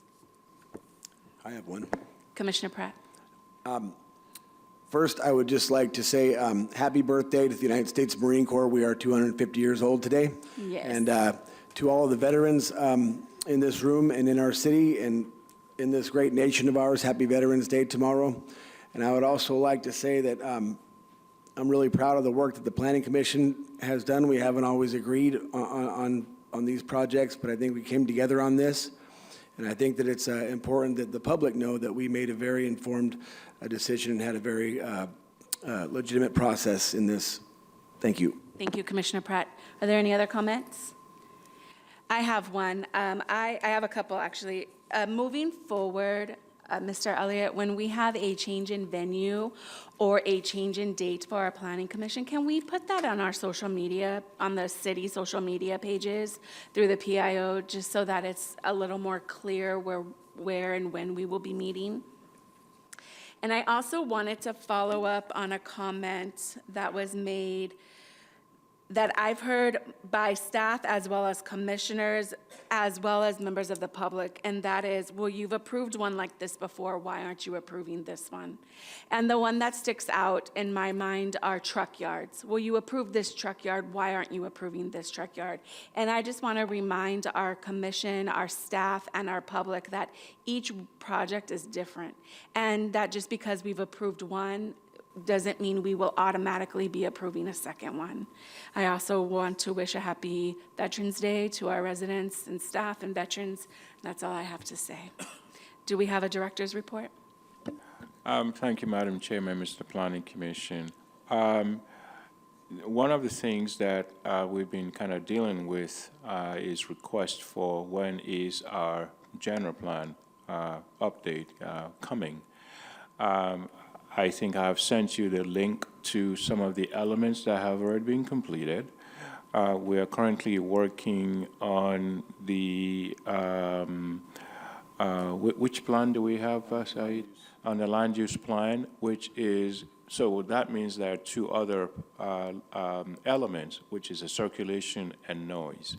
So once we have the land use plan, the goal is to have the project wrapped up by the end of the year. Now, by stating that, it means that there are some things that have to follow. So once the project itself is completed, the EIR process still has to follow that. So, but what I want to hear from the Planning Commission, because some of you have actually been around when this whole process began, is we have gone through, the GPAC, and we've gone through all these other review bodies to actually provide input into the general plan itself.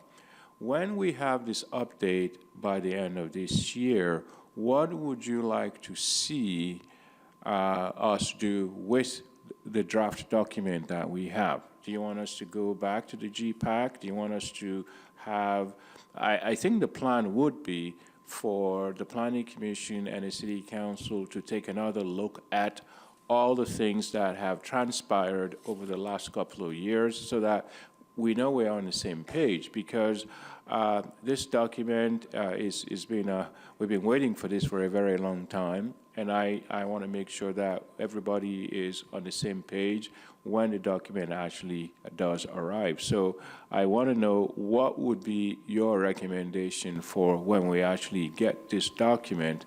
Bear in mind that we have the general plan update, we have the zoning code update, we have the downtown specific plan, and then there's another project that PlaceWorks is working on the city's behalf with this big contract that they have. So these originally went through other committees, that's correct? Yes, it went through the General Plan Advisory Committee. I know typically that each council person would appoint somebody Yes. from the Planning Commission or somebody from the community to sit on the GPAC or to Yes. sit on the committee that's looking at the circulation element or Yes. one or the other. And I know there was quite a robust public participation component as required by law. Right. But I understand that that would be a lot of meetings, but I think it should go back through the committee as it did originally. That's my thoughts, my 2 cents. I agree, Yes. and I'm on the GPAC, and I've been on it for a few years, and we've convened twice. So I think it would definitely be good to put that committee to use, sir. Vice Chair Quill? Actually, I have another question. Sure. I have a question about Oxbow Canyon. Can you bring us some information on that, or give us an update? So, Oxbow, to bring you an update on the map or on the project itself, the crushing? On the project, the cleanup project. Okay, so, as you may be aware, First topic first? yes. Please? Okay. I'm So sorry. yes, that's okay, no, hold your question. Commissioner Garcia? My only suggestion for the general plan update is if it's possible to have another special workshop Yeah. for the planning commission, just related to that item, because there's a lot of information that's part of that packet, so. Yeah, I agree. So, the question is, what kind of format do you have in mind, Commissioner Garcia, if we're going to, do that? What comes to mind is similar to how we organize the Elements Housing Plan, where I think we just had basically all the different categories, the downtown general plan. Okay. Each element itself? Yeah, if we can, Okay. if we can get the draft plan or the draft maybe a week, 2 weeks in advance. Yeah. Yeah. And then that way we can make notes, and when we have our meetings, we can provide suggestions and recommendations Right. on that plan. Okay. Now, bear in mind, you have one planning commission meeting a month. So, if we're going to bring, are you indicating that you want to see one element at a time? Or how deeply do you want to dive into this? Because if we're doing one element at a time, and I think there are like 9 elements, that's 9 planning commission meetings, and we only meet once a month, unless you want to have special meetings. And I I would don't say- know how everybody, what My your suggestion to the availability. commission is we have just one meeting with all the elements in the general plan. Okay. And like I had mentioned, maybe 2 weeks in advance. Okay. Get a draft copy. Okay. And we can review it, make some notes, and come back as a team. Yeah. And Or maybe 2 meetings, 1 or 2 meetings. I wouldn't Yeah. want to be here for 6 hours. Right. And, Would it be Yeah. advantageous to combine that type of workshop with the Planning Commission and the GPAC? No. Because I'm afraid that there's going to be a middleman, and then it's going to take longer. Yeah. Commissioner Garcia, we will be able to provide you with electronic copies, because making hard copies of that book, and it's going to be that big. Is that okay? So that you would have it on your laptop? Electronic is fine. Electronic okay. is fine. How does staff feel about combining the GPAC committee? General Plan Advisory Committee with, yeah. Yeah? Yeah, just for that workshop, you know what I mean? Yeah, Okay. yeah. But I mean, the important thing is, now that we have this document, I want it to be revisited by those who participated in putting it together. Okay. And then we can talk about, whether it met your expectations Okay. and so on and so forth. Okay. Or we can break it up into Into three like different maybe meetings, 2 or 3 meetings. Yes, yes. Okay. I had one more question. So to clarify, is the expectation for staff is to present the elements, or you would like us to kind of respond to your questions? To present it to Okay. us, yes. And respond, Of course, yes. of course. That's given. Yes. Okay, that's plenty. Like 3 different planning commissioning meetings. Like if there's 9 elements, in 1 month, cover 3 elements, and the following month, another 3, and then the month after that, another 3 items. Is my recommendations, but. Agree with that. Yeah, the most complex elements are going to be, the most complex element is going to be a land use plan. It's followed by circulation plan, and then maybe parks and open space. So, okay, we'll arrange them so that we don't have all the hard ones in one meeting. Thank you. And then to Vice Chair Quayle's question. Yeah, Vice Chair Quayle, on the Oxbow project, gave a presentation to the City Council about a month or so ago, and that identified the options that were recommended by a consulting firm that had looked at the issue. Because I know there's a lot of discussion about, they haul the thing in, let's just kind of haul it out. Well, the challenge to that is every time staff came up to the City Council, we never had anything as backup to support whatever position there is. And my point is, well, I am not going to recommend anything to the City Council until we have somebody actually assess all the circumstances. So the report identified 3 viable options. One is to crush on site and then take it to the landfill or recycling yard. The other one is to just take it the way it is to the recycling yard. And the third one is to actually crush it on site and use it on site. Now, each one of those options has pros and cons. But the report concluded that the one that has the least amount of environmental impacts is the one where you actually crush it on site and use the fill on site, use the debris on site as fill for the project. And this is the reason why it lessens air quality impacts, it lessens some of the safety impacts, because the crusher itself, they identified it as a type of a machine that actually has tenting in it. And I played the video of that machine at the City Council meeting, whereby they would use backhoes to take chunks of the mound, put it into this machine, and then at the other end comes just like little pebbles, which could be used for crushing. What transpired from that meeting is information that the members of the community wanted the mass to be hauled away. And the report analyzed that as well. What the report said is it's going to take you so many trips of these trucks going up and down Palm Avenue, and they recommended that even if we're going to do that, make sure you do that when the school is not in session, because they don't want the risk associated. So taking it off the site to a landfill is the one that has the most risk, because it's prone to accident may occur when we're loading up these trucks and we're hauling them down Palm Avenue or taking them to a recycling yard in Rialto or wherever else.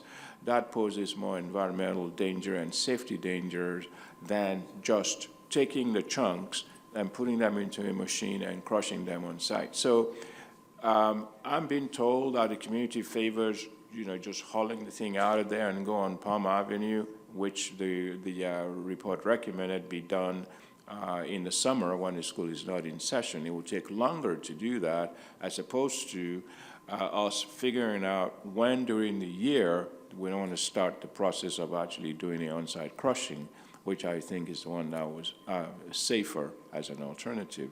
So that is where that issue is.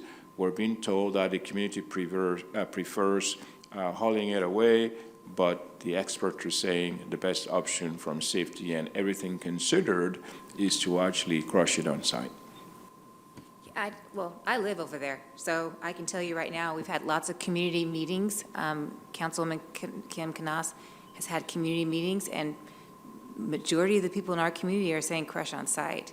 So they're not saying to haul it off. And we do have some people that, of course, have their opinions on it, but the folks that I know, and we had a meeting just, I think, maybe not even a month or so ago, and there was over 50-plus people there, said crush on site. But that's where we are.